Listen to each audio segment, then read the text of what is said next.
This track was downloaded from FusionBD.com.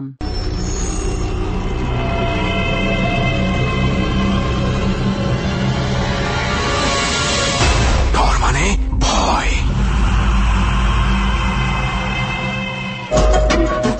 পৃথিবী অপার রহস্যময়। বিজ্ঞান সেই রহস্যের জট খুলছে প্রতিনিয়ত। আজ যা অনাবিষ্কৃত তা অবিশ্বাস্যও বটে।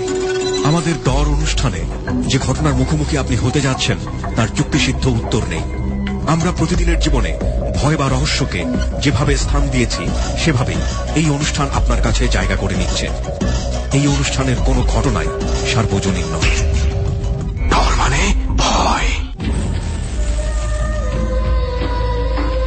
ডরের 10তম পর্বে আপনাদের সবাইকে স্বাগত।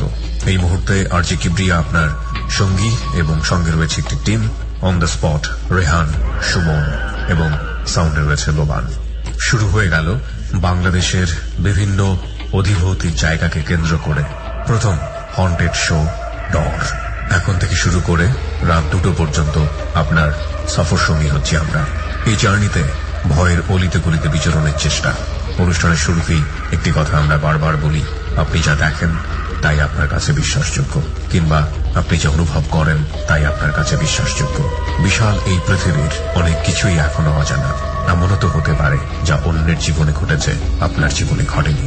ঠিক সেরকম কিছু অধিভৌতিক কাহিনী নিয়ে শুরু হচ্ছে আজকের ডরের 10তম পর্ব। আজকে ডরের যাত্রা হচ্ছে ময়মনসিংহের গফরগাঁয়ের কোন একটি হন্টেড প্লেসে। সুমন এবং রেহান এই সপ্তাহ জুড়ে বেশ কিছু শ্রোতাকে নিয়ে গিয়ে রেকর্ড করেছে অনুষ্ঠানটি। চলুন আমরা অনুষ্ঠানের শুরুতেই তাদের জার্নির কিছুটা অংশ শুনে তারপরে মূল অনুষ্ঠানে প্রবেশ করি।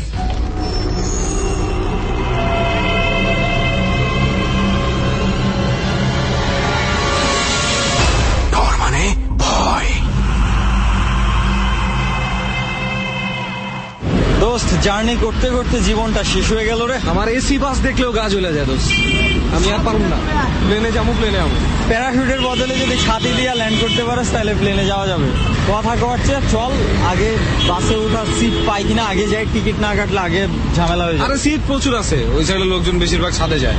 ছাদে চল, আমরাও ছাদে যাই। চল ছাদে যাই মামা, এটা একটা আলাদা মজা। ছাদে যাবি কিন্তু সিরিয়াসলি ছাদে যাবো। চল। বুঝতেছি না গাছ মাছ যদি থাকে দোস্ত তখন কি হবো। সত্যি কথা বলি, ছাদে মনে হয় আমি উঠে যেতে পারবো না, এটা ঠিক হবে না। দরকার নেই, চল আমরা সিটে। প্লিজ, আমরা চাই না কেউ ছাদে উঠুক। রাইট, কখনোই কেউ ছাদে যাবেন না। ছাদে মানে ছাদে আর কি। দোস্ত কি বললি এটা? চাঁদে মানে কি? চাঁদে মানে ছাদে উঠলে চাঁদ দেখা যায় ক্লিয়ারলি, লেগে চাঁদে বের হয়ে গেছে। দোস্ত তুই আজকে ব্যাপক বিনোদন দিছস, এমন বিনোদন পাইনি। ছাদ মানে যে চাঁদ। চল আমি অ্যাপ্রো দিয়ে লিখতে গেছিলাম, ভুলে এইচ দেই নাই। চল চাঁদে উঠি। চল চাঁদে, না চাঁদ থেকে নাম এমন নাই মা, চল আমরা যাই, তো সিটি যাই বেস্ট। ওকে চল। ঢাকা থেকে বাসে করে আমরা দুইজন রওনা দিই ময়মনসিংহের গফরগাঁওয়ে। ওকে তো বন্ধু, এই হচ্ছে তোমার গফরগাঁও। হ্যাঁ, আমার গফরগাঁও মানে ওই নামে গাঁও। গাঁও বলাটা হচ্ছে মানে আর সাজায় না যে অবস্থা। তবে একটা জিনিস ঠিক দোস্ত, লোকজন যথেষ্ট। দোস্ত এত কেওয়াজ থেকে চল একটু দূরে যাই, চাই একটু হালকা পাতলা চা নাস্তা বুঝেছে তো আমার সুযোগ পাবে। এরপরে কই যেতে হবে জানিস তো?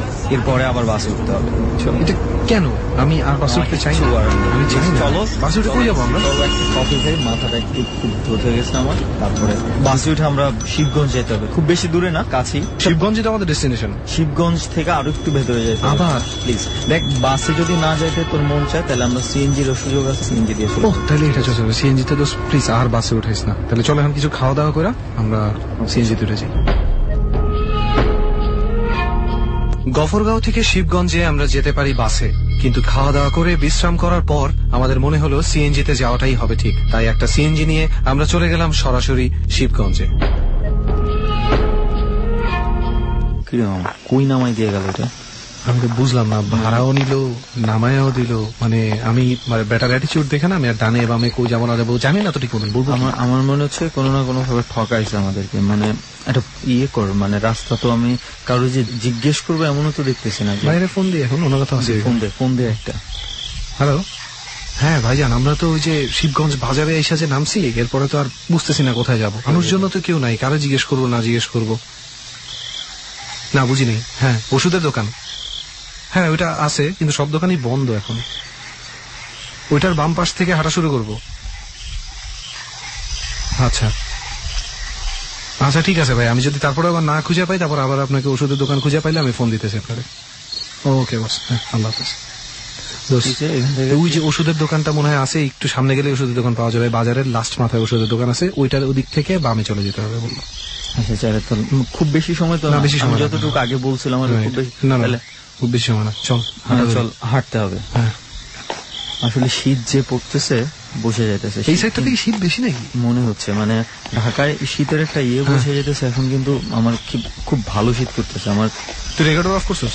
না রেকর্ডার জানি না, কিন্তু আমার দোস্ত মানে এই শীতের পোশাক নিয়ে আসা দরকার ছিল। এরপরের থেকে প্রত্যেকটা জার্নিতে শীতের পোশাক নিত। গ্রামে মোটামুটি আঁচ পাওয়া যাইতেছে, তাহলে কিছু একটা নিয়ে আসা উচিত ছিল, কিন্তু এখন আর কিছু করার নেই। ওকে চল তাড়াতাড়ি দ্রুত হাঁটি। এখন কিছু একটা জ্বালানি মনে আমরা, চল দ্রুত হাঁটি। চল চল। এভাবেই আমরা দুজন শিবগঞ্জ বাজার থেকে হেঁটে পৌঁছাই তালতলায়, যেখানে আমাদের অতিথিরা অপেক্ষা করছে। অনেকদিন পর এমন একটা জায়গার মধ্যে আসলাম, একই সাথে মনে হচ্ছে যে বেশ ভয়ঙ্কর, আবার সেই সঙ্গে বেশ দেখতেও আমার খুব ভালো লাগতেছে। আর বিশেষ করে যেই এমন নীরবতা সচরাচর খুব কোন একটা জায়গায় পাওয়া যায় বলে আমার মনে হয় না। আসলে আমি এই ব্যাপারে থ্যাংক ইউ দিতে চাই যারা আমাদেরকে এখানে নিয়ে আসছে। হ্যাঁ, আমার কাছে মনে হচ্ছে যে আমি আর তুই মিলে যতগুলো জায়গায় গেছি, বা তুই আলাদাভাবে যেখানে গেছিস, আমি যেখানে আলাদাভাবে গেছি, এই জায়গাটা কিন্তু অন্য সবগুলো জায়গার চেয়ে ওনাদের কথা অনুযায়ী অনেক বেশি বেশি বেশি বেশি মাত্রায় অথেন্টিক। আমরা কিন্তু এমন বলবো না যে আমাদের শ্রোতা বন্ধুরা ভাই বাজাবে যে জায়গায় যাচ্ছি সেই জায়গায় পাওয়া যাচ্ছি। আমরা কিন্তু অনেক কিছু বাদ দেই। অনেক জায়গায় আমরা যাই দেখছি শুধুমাত্রই গ্রাম্য মানুষের কুসংস্কার, আর কিছুই না। শাম্মু আর মেহেদি ভাই যেই দুইজনের জন্য আজকে আমরা এখানে আসতে পারছি। অনেক ধন্যবাদ আপনাদেরকে এমন দারুণ একটা জায়গার মধ্যে নিয়ে আসার জন্য। এবং সবচেয়ে বড় বিষয় হচ্ছে যে এই জায়গায় আমি ড্যাম শিওর দিনের বেলা যদি কেউ একা চলাফেরা করে তাও ভয় পাবে। জায়গাটা আসলে আমাদের শ্রোতা যারা, তারা তো আর চোখে দেখতে পাবে না। মানে এক হচ্ছে তেঁতুল গাছ তো একটা আছেই, তার উপর হচ্ছে শ্মশান, তার উপর আশেপাশে কোনো বাড়ি ঘর নেই। এরকম জায়গার মধ্যে এত গভীর রাত্রে বসার অভিজ্ঞতা যারা না বসছে আমার মনে হয় না তারা বলতে পারবে যে এই জায়গায় ওই সময় কেমন লাগে। পারবে না। এইসব জায়গায় যারা রাত বিরাতে ঘোরে না, তারা নিজেদেরকে অনেক সাহসী মনে করে এগুলো না করে। অনেকে হয়তো আমাদের কথাবার্তা শুনে হাসতেছেও হয়তোবা, তবে একটাই অনুরোধ থাকবে, একবার পারলে একটু গভীর রাতে এখানে এসে যান, তখন বোঝা যাবে। যাই হোক, আমরা যাদের কল্যাণে আজকে এখানে আসছি একটু তাদের সঙ্গে পরিচিত হই। প্রথমে তো শাম্মু ভাই এবং মেহেদি ভাই আছেন, সেই সঙ্গে আমাদের সাথে আছে আরেকজন ভাই। আপনার নামটা? রাজা। তার মানে আমরা বেশ কয়েকজন আছি। তো প্রথমে মেহেদি ভাই আর শাম্মু ভাই আসছিলেন হয়তো এখানে, না? আপনারা আসছিলেন? তো আমরা আমাদের গ্রুপ। ফার্স্ট অফ অল আমি আপনাদের কাছ থেকে যে জিনিসগুলো শুনেছি, আপনাদের এই ব্যাপারটাতে মানে কোনো কিছু অলৌকিক এই ধরনের ব্যাপারগুলোতে আপনাদের দুজনেরই, ইনফ্যাক্ট আপনাদের পুরো গ্রুপটারই একটা হিউজ ইন্টারেস্ট আছে। Am I right? তো আমি প্রথমে জানতে চাই যে কেন এই ব্যাপারে এই ইন্টারেস্টটা? অবভিয়াসলি হ্যালো, আমি সাম্য। আমি মানে শুরু করতেছি 2011 সালের একটা ঘটনা দিয়ে, যখন আমি পুরা ভূত প্রেত এগুলা বলতে টোটালি বিলিভ করতাম না যে ভূত প্রেত বলতে দুনিয়াতে কিছু আছে। আমার বাবা প্রবাসী, বাবা প্রায় 2011-তে 6 মাসের ছুটিতে বাংলাদেশে আসে। 6 মাসের ছুটিতে 1 মান্থ কাটানোর পরই বাবা অসুস্থ। সার্টেন রাতে ঘুমাইছি সুস্থ মানুষ, সকালবেলা উঠে এজ আ পাগলের মতো বিহেভিয়ার করতেছে। আপনাদের বাসা কোথায়? আমাদের বাসা মিরপুর কাজীপাড়াতে। আচ্ছা। আমার সাথে রুট করতেছে, আমার সাথে জীবনে ছাড়ি গলা কথা বলে না, শুনি আমার সাথে রুট করতেছে, অনেক রুট করতেছে, পারলে গালাগালি করে। এরকম অবস্থা, অতিরিক্ত কাশতেছে, প্রায় গলা দিয়ে ব্লিডিং হইতেছে। এমনিতে কি উনি খুব নরম স্বভাবের মানুষ ছিলেন? না, অনেক মানে উনারা ভয় পাওয়ানো এজ লাইক মনে করেন যে খাম্বার সাথে কথা বলা এক সমান। পরে আমরা মিরপুরে একটা হসপিটালে নিয়ে যাই। প্রায় 1 মাসের মতো ট্রিটমেন্ট করার পরে মানে অনেকগুলো টেস্ট করানো হয়েছে। টেস্ট করানোর পরে মানে কোনো রিপোর্টেই কোনো লাভ হয় নাই। প্রত্যেকটা রিপোর্টই ক্লিয়ার আসছে, কোনো কিছুই হয় না, কোনো কিছু অ্যাবনর্মাল নাই। সো পরে মানে আমার দাদু আমার আম্মাকে ফোন দিয়ে বলেছে একটা কাজ করো তুমি, আমার তো মনে হয় না এটা কোন ডাক্তারের প্রবলেম, আমার মনে হয়েছে কবিরাজি কোনো প্রবলেম, দেখো কি হয়েছে। কবিরাজ ডাইকা দেখো। ওনার পরিচিত একটা কবিরাজ ছিল, ওনারা ডাইকা আনা হলো। উনার কথা শুনে আমরা সবাই হতবাক। উনি বলতেছে যে কবিরাজ কোথায় পেয়েছিলেন? কবিরাজ অ্যাকচুয়ালি আমার মামা, দুঃসম্পর্ক মামা। আচ্ছা আচ্ছা। উনি বলতেছে যে ইনারা তো জিন চালা দেওয়া হয়েছে, মানে আঞ্চলিক ভাষায় যেটা বলে আমাদের জিন চালা দেওয়া হয়েছে, মানে উনার উপরে জিনের আসর করানো হয়েছে জোর করে। কিভাবে এটা সম্ভব? সো মামা বললে এটা যেভাবেই হোক সম্ভব হয়েছে। এন্ড উনার সাথে যে 2টা জিন আছে খুবই মারাত্মক। এন্ড উনি যদি অনেক মানে আর যদি বেশি বেশি গেল 1 মান্থ 2 মান্থ চাই, তাহলে এটা মনে করেন যে ইম্পসিবল হয়ে যাবে ওনার থেকে ছাড়ানো। মানে আমি বললাম যে তাহলে মামাকে কিছুই করার নাই। সো মামা আমাদের বললো যে আচ্ছা তুমি যদি সাহস করতে পারো তাহলে অবভিয়াসলি হবে। আমি বললাম সাহস বলতে কিরকম সাহস বলতে যাচ্ছেন আপনি? তারপর আমার বাবারে ব্যাগ চাই। সো মানে উনি বললো যে তুমি একটা মানে মুরগি কিনবা, দেশি মুরগি কিনা, আশেপাশে শ্মশান খোঁজ করো যে আশেপাশে কোনো শ্মশান আছে কিনা। আমি বললাম ঠিক আছে। তারপরে মুরগি কিনতে বলছে এক দামে কিনতে বলছে, এক দামে কিনছে। মানে উনি আমার প্রায় 8 থেকে 10টা তাবিজ দিছে এক মুঠোতে। আচ্ছা, আমার বললো যে তুমি সাথে কারো নিয়ে যাবা যে অনেক সাহসী, তোমার থেকে বেশি সাহসী, এমন কারো নিয়ে যাবা, আর মুরগিটা ওই শ্মশানের ভিতরে ঢুকে জবাই দিবা। জবাই দেওয়ার পর তাবিজগুলো আছে মুরগি সহ তাবিজগুলো সব পিছনে ফেলে দিবা, আর পিছনে তাকাবা না। আমি বললাম ঠিক আছে, আমি তো একা যাবো, ঠিক আছে। আমি বলছি আপনাকে প্রায় মিডনাইটে। মানে উনি কি স্পেসিফিক করে দিয়েছে? স্পেসিফিক বলে দেনা, বলছে কোনো শ্মশানে, ছোট হোক বড় কোন শ্মশানে সময় যেতে হবে সেটা কি স্পেসিফিক করেছে? হ্যাঁ, স্পেসিফিক বলেছে মধ্যরাতে। আচ্ছা, আমরা 12টার পরে বেরিয়েছি। আর আমার সাথে আমার একটা ফ্রেন্ড ছিল, নাম বাবু মানে আমার থেকে অনেক সাহসী, সবকিছুতে সাইন্টিফিক একটা ব্যাখ্যা তৈরি করতে পারে। মানে একটা গুণ আছে যে ভূত দেখছে কিংবা কিছু হয়েছে ওর সাথে, এটা সাইন্টিফিক একটা ব্যাখ্যা তৈরি করে দেবে। ভূত প্রেত আছে, দেখতে যাবো, সমস্যা কি? তো শ্মশান ঘাটের কাছাকাছি আমরা একটু দূরে। শ্মশানটা কোথায় ছিল? শ্মশানটা ছিল আশুলিয়া মহাশ্মশান। শ্মশানে ঢোকার আগে আমি খেয়াল করছি ঘড়িতে প্রায় 1টার উপরে বাজে, 1:20-22 এরকম বাজে। তো দুইজনই গেছি, দুইজনই অনেক সাহসী কথা, আমরা ভয় পাই না। আসলে ভয় সবাই পায়, কিন্তু আমরা দেখি নাই বিধে ভয় পাইনি কোনো সময়। তো যাওয়ার পর এখন দুইজনে মুরগি সবাই দিলাম। সবাই দেওয়ার পর মুরগিটা পিছনে ফেলে দিচ্ছে, সাথে তাবিজ গুলো। আমাদের একটা কথা বলে দিছিল যে তোমরা কোনো মতোই পিছনে তাকাইতে পারবা না, পিছনে তাকাবা না, যদি আমিও ডাকি আমার কথাই পিছনে তাকাবা না। দেন আমরা হাঁটতেছি, প্রায় 2 থেকে 3 কদম যাওয়ার পরে আমি ফার্স্টে মানে লক্ষ্য করলাম যে পিছন থেকে আমার বাবা ডাকতেছে। আমার বাবা অসুস্থ, বাসায় শুয়ে আছে, আমি দেখে আসছি।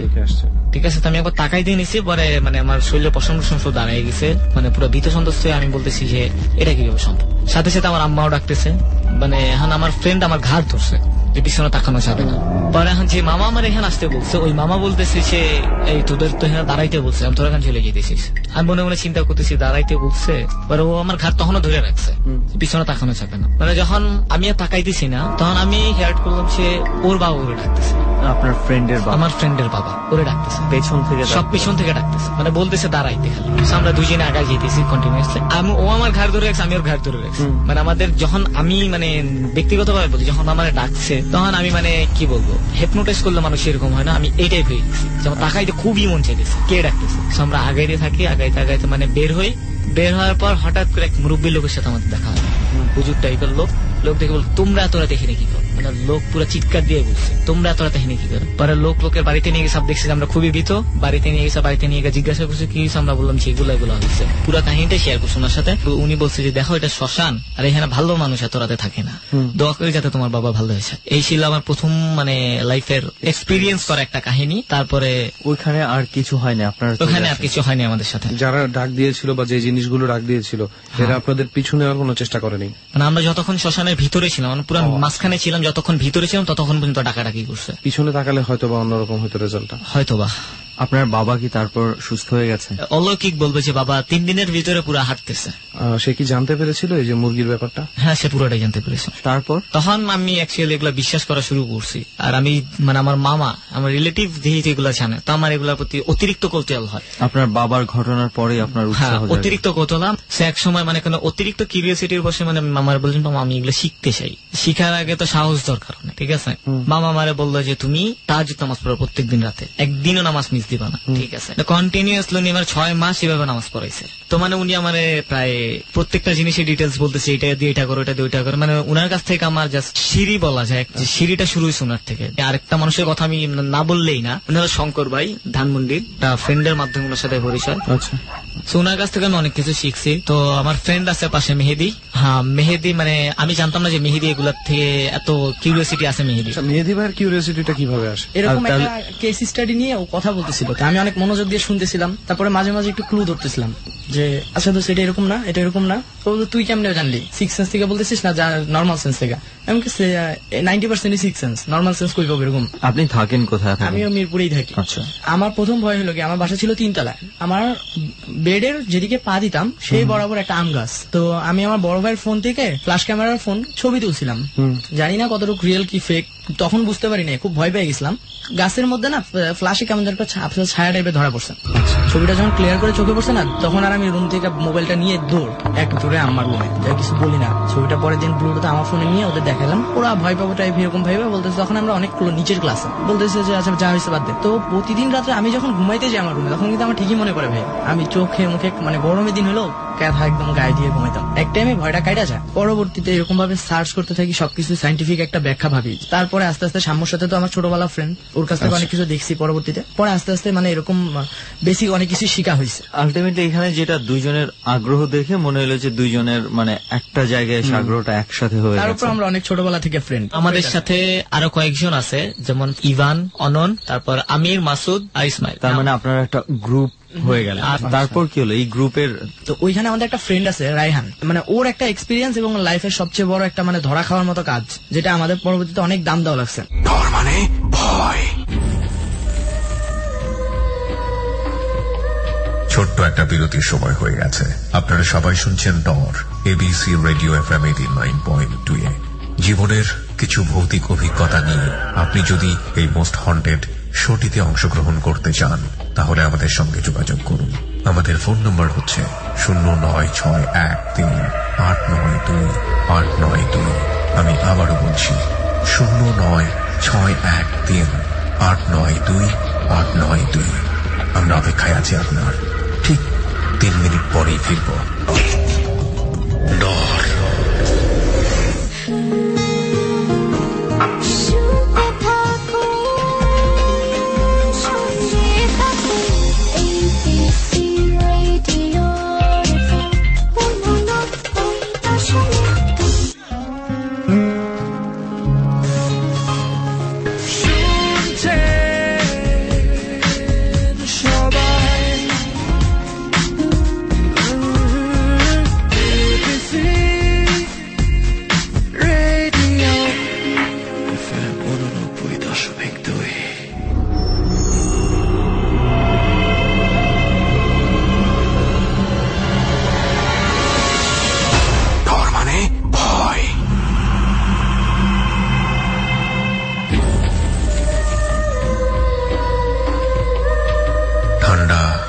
শীত একটা আবহাওয়ায় আপনাকে ডরে আরো একবার স্বাগত।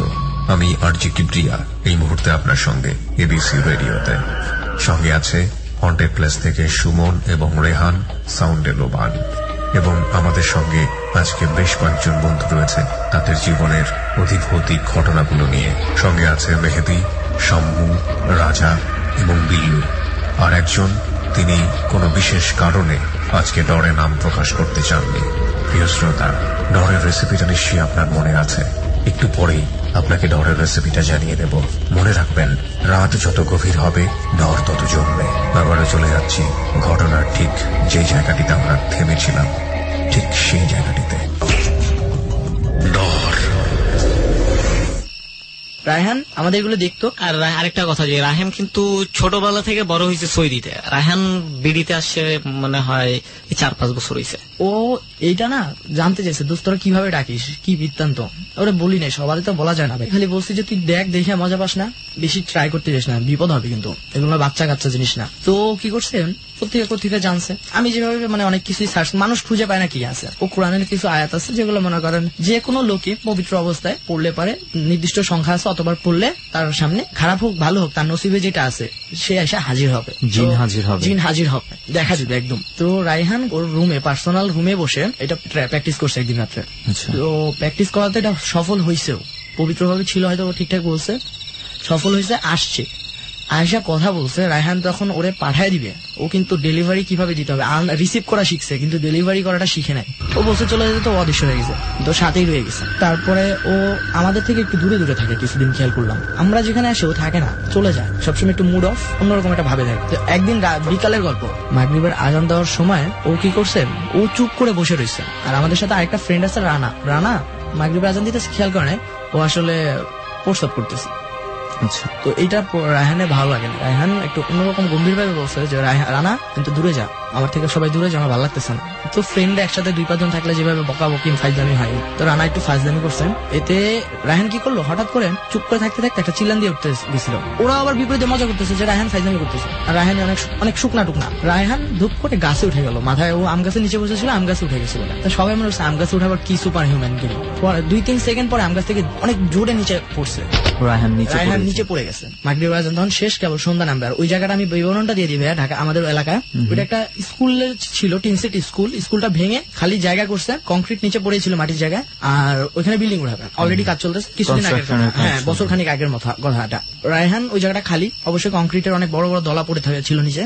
রায়হানের একটা নাম আছে, আমরা ফান করে রাখছি, ওই নামটা নিয়ে মজা করতেছে। তখন রায়হান নিচে নামে, মানে ওর সাইজের থেকে তুলনামূলক 2টা 10 ইঞ্চি 2 হাতে উঠাতে পারবে না। ও কমসে কম 5টা 10 ইঞ্চি সমান একটা বড় সাইজের ওই কংক্রিটের টুকরা উঠায় সবার গা বরাবর মারছে। ওখানে যে কজন ছিল সবাই খুব জোরে দৌড়াইছে, ওই জায়গা থেকে বের হয়ে পালা গেছে। এটা সম্ভব না রায়হানের। একটা বন্ধু তো মসজিদের ভিতরে গিয়ে উঠেছে, 2 দিন এলাকায় আসে না। 2 দিন পরে আমার সাথে এবং শাম্মুর সাথে দেখা রাস্তার মধ্যে, দোস্ত রায়হানের জন্য কি হয়েছে রায়হান এরম করছে। আমরা প্রথমে বাড়ি দিয়ে শুই না, ওর সামনে চেহারা ভাঙলাম না, চলে গেলাম। পরে নিজেরা ডিসকাস করতেছি, শোনা গেল যে সত্যি রায়হানের এটা সত্যি। তারপরে খেয়াল করলাম আমি আর সাম্য যে রোডে, ও সেই রোডে নাই, তার বিপরীত রোডের মোড়ে থেকে ঘুরে যায়, কাছে আসে না। কারণ কি? রায়হান। আমাদের কাছে আসলে তো আমরা বুঝতে পারবো হয়তো বা।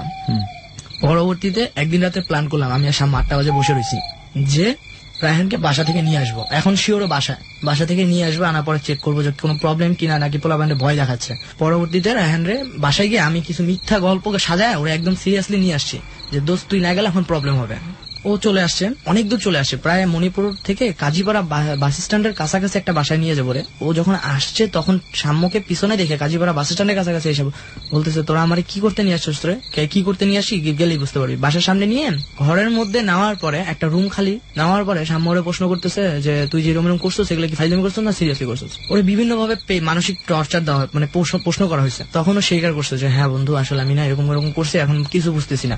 আমার অনেক সময় এমন হচ্ছে দুপুরবেলা আমি মনে আছে আমি ঘুমাইছি, ঘুমিয়ে থেকে ওঠার পরে খেয়াল করছি পরের দিন সকালবেলা আমার মনে আছে যে পরের দিন সকালে নাস্তা করতেছি, মাঝখানে কোনো টাইম আমার মনে নাই। কি তুই রাস্তায় ঘুরোস, তোর সেন্স থাকে না, তুই কি করিস? যেভাবে জিন মানে যার যেরকম সমস্যা ট্রিটমেন্ট করা হয় ওইভাবে বসানো হয়, জিজ্ঞাসা করা হয় কে বসায়, কোথায় বসায়, কোন কবিরাজ? আমি করছিলাম, সাম্য করছিল। আচ্ছা, তার মানে হচ্ছে শাম্মু ভাই এই ধরনের কাজগুলো করতে পারেন, জিন নামানো বা কিছু।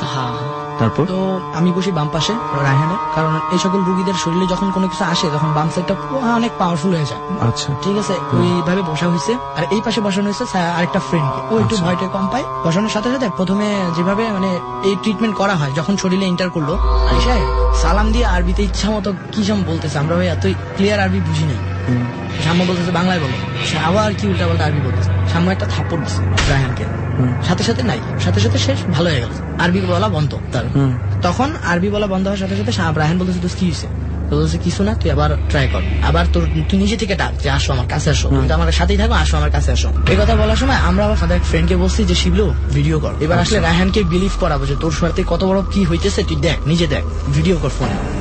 ওরা একটু দূরে বসে ভিডিও করতেছে, আবার আসছে। এবার আইসে এমন ভাবে জোর খাটাইছে আমি এবং আমার ফ্রেন্ড কেউই ধরে রাখতে পারিনি। আইসা জাস্ট একটা মানে খালি ঝাড়ি দিল, ছেড়া দেওয়ার সাথে সাথে আমরা দুজনে আবার ওরে নিয়ে খাটের উপর শুয়ে পড়তে ট্রাই করছি।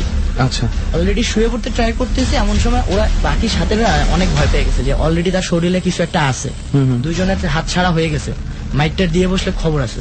ওরা লাভ দিয়ে 4 জন বাইরে বসেছিল, ওরা লাভ দিয়ে উঠে পড়ছে খাটের উপর, উঠেও রায়হানকে নিচে মানে পিছনের দিকে পুশ করছে।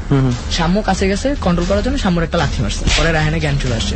সবাই আমরা ওর বুকের উপর, তখন ও হঠাৎ করে বলতেছে যে কি আমার গায়ের উপর কেন তোরা? তারপরে ওরা ভিডিওটা দেখালাম যে দেখ তুই আসার সাথে সাথে তুই আরবিতে কি পরিমাণ টক করতেছিস। হঠাৎ করে পরের দিন সকালবেলা রায়হান নিজে থেকে জানাইলো যে দোস্ত আমার রাত্রেবেলা এসে কানের কাছে বলে গেছে যে শুক্রবার দিন জুম্মার নামাজ শেষ সাওয়াল জব করবে। সাওয়াল জব মানে প্রশ্ন উত্তর।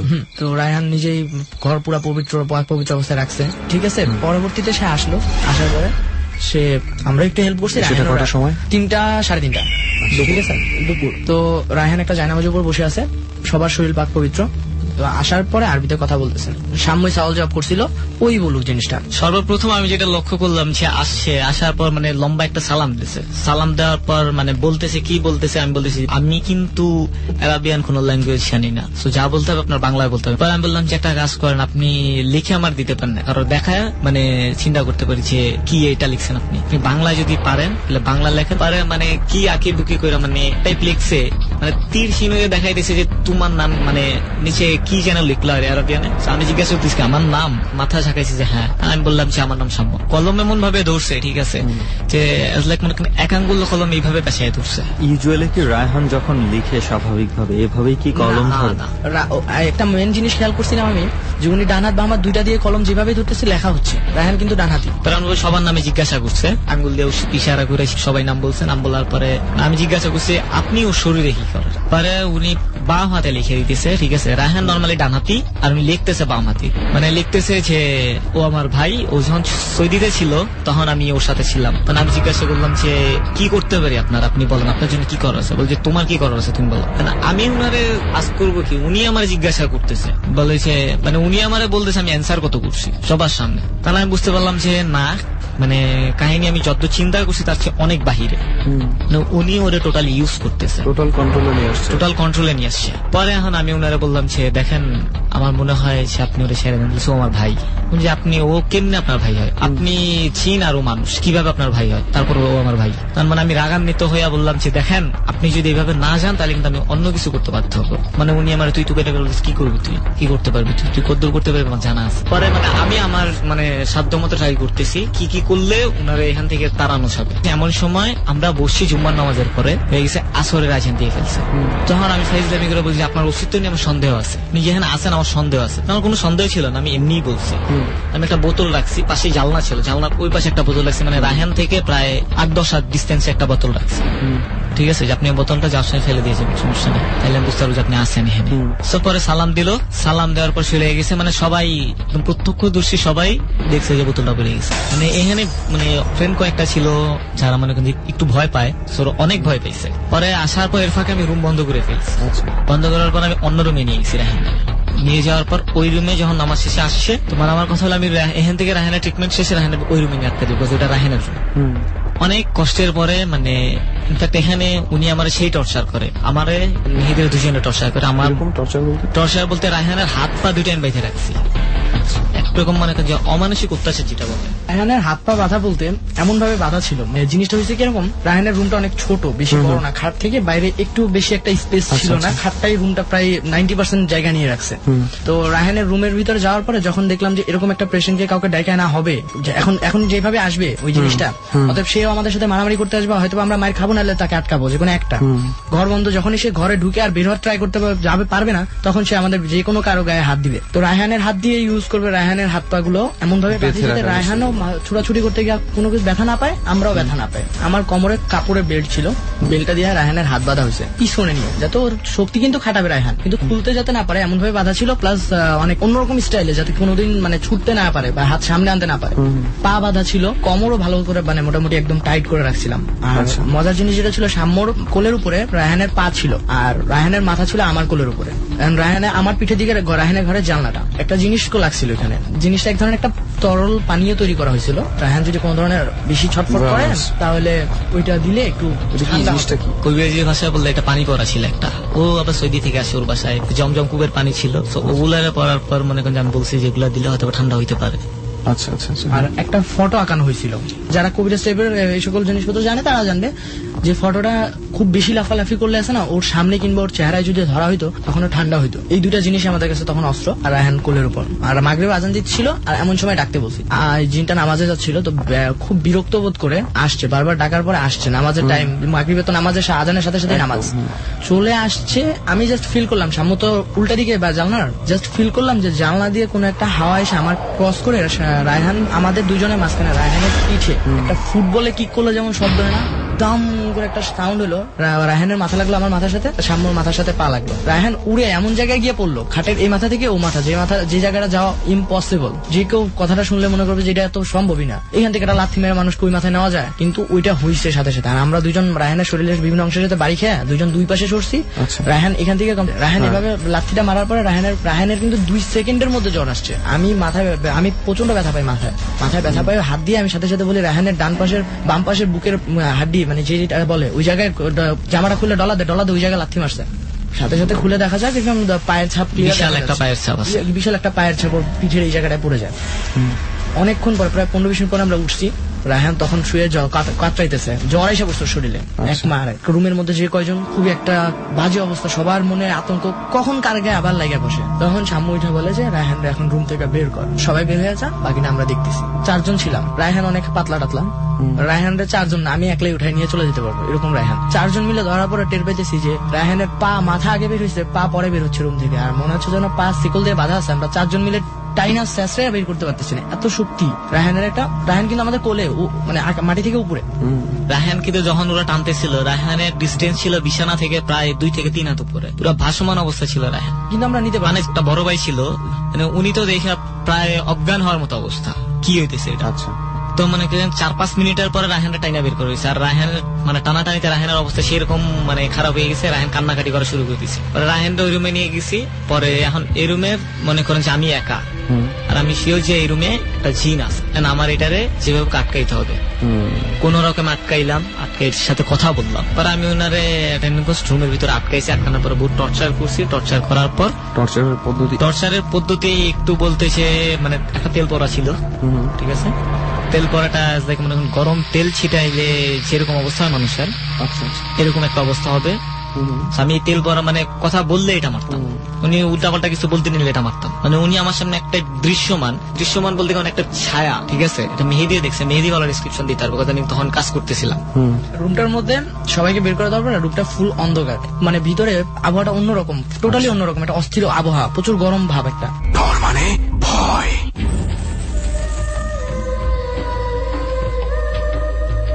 হালকা একটা শীতল বাতাস।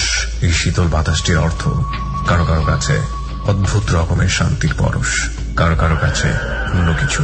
দৃষ্টিভঙ্গি যদি বদলে যায়, অদ্ভুত সুন্দর পরিবেশও অদ্ভুত ভুতুরে হয়ে যেতে পারে। আপনি যদি ভয়ের ফিলিংস এর মধ্যে দিয়ে যেতে চান, তাহলে আপনাকে আজকের এই অন্ধকারটাকে অনেক বেশি এনজয় করতে হবে। এবং এনজয় করতে হলে ডরের রেসিপিটা মনে রাখতে হবে। ডরের রেসিপি হচ্ছে একলা ঘর, অন্ধকার, জানালাটা হালকা করে খোলা, রেডিওর ক্রিস্টাল ক্লিয়ার সাউন্ড। আপনি খুব মনোযোগ দিয়ে শুনছেন ডর। রাত 12টার পর থেকেই এই রেসিপিটা মেইনটেইন করুন। ফিরে আসছি ঠিক রাত 12:06 ডর।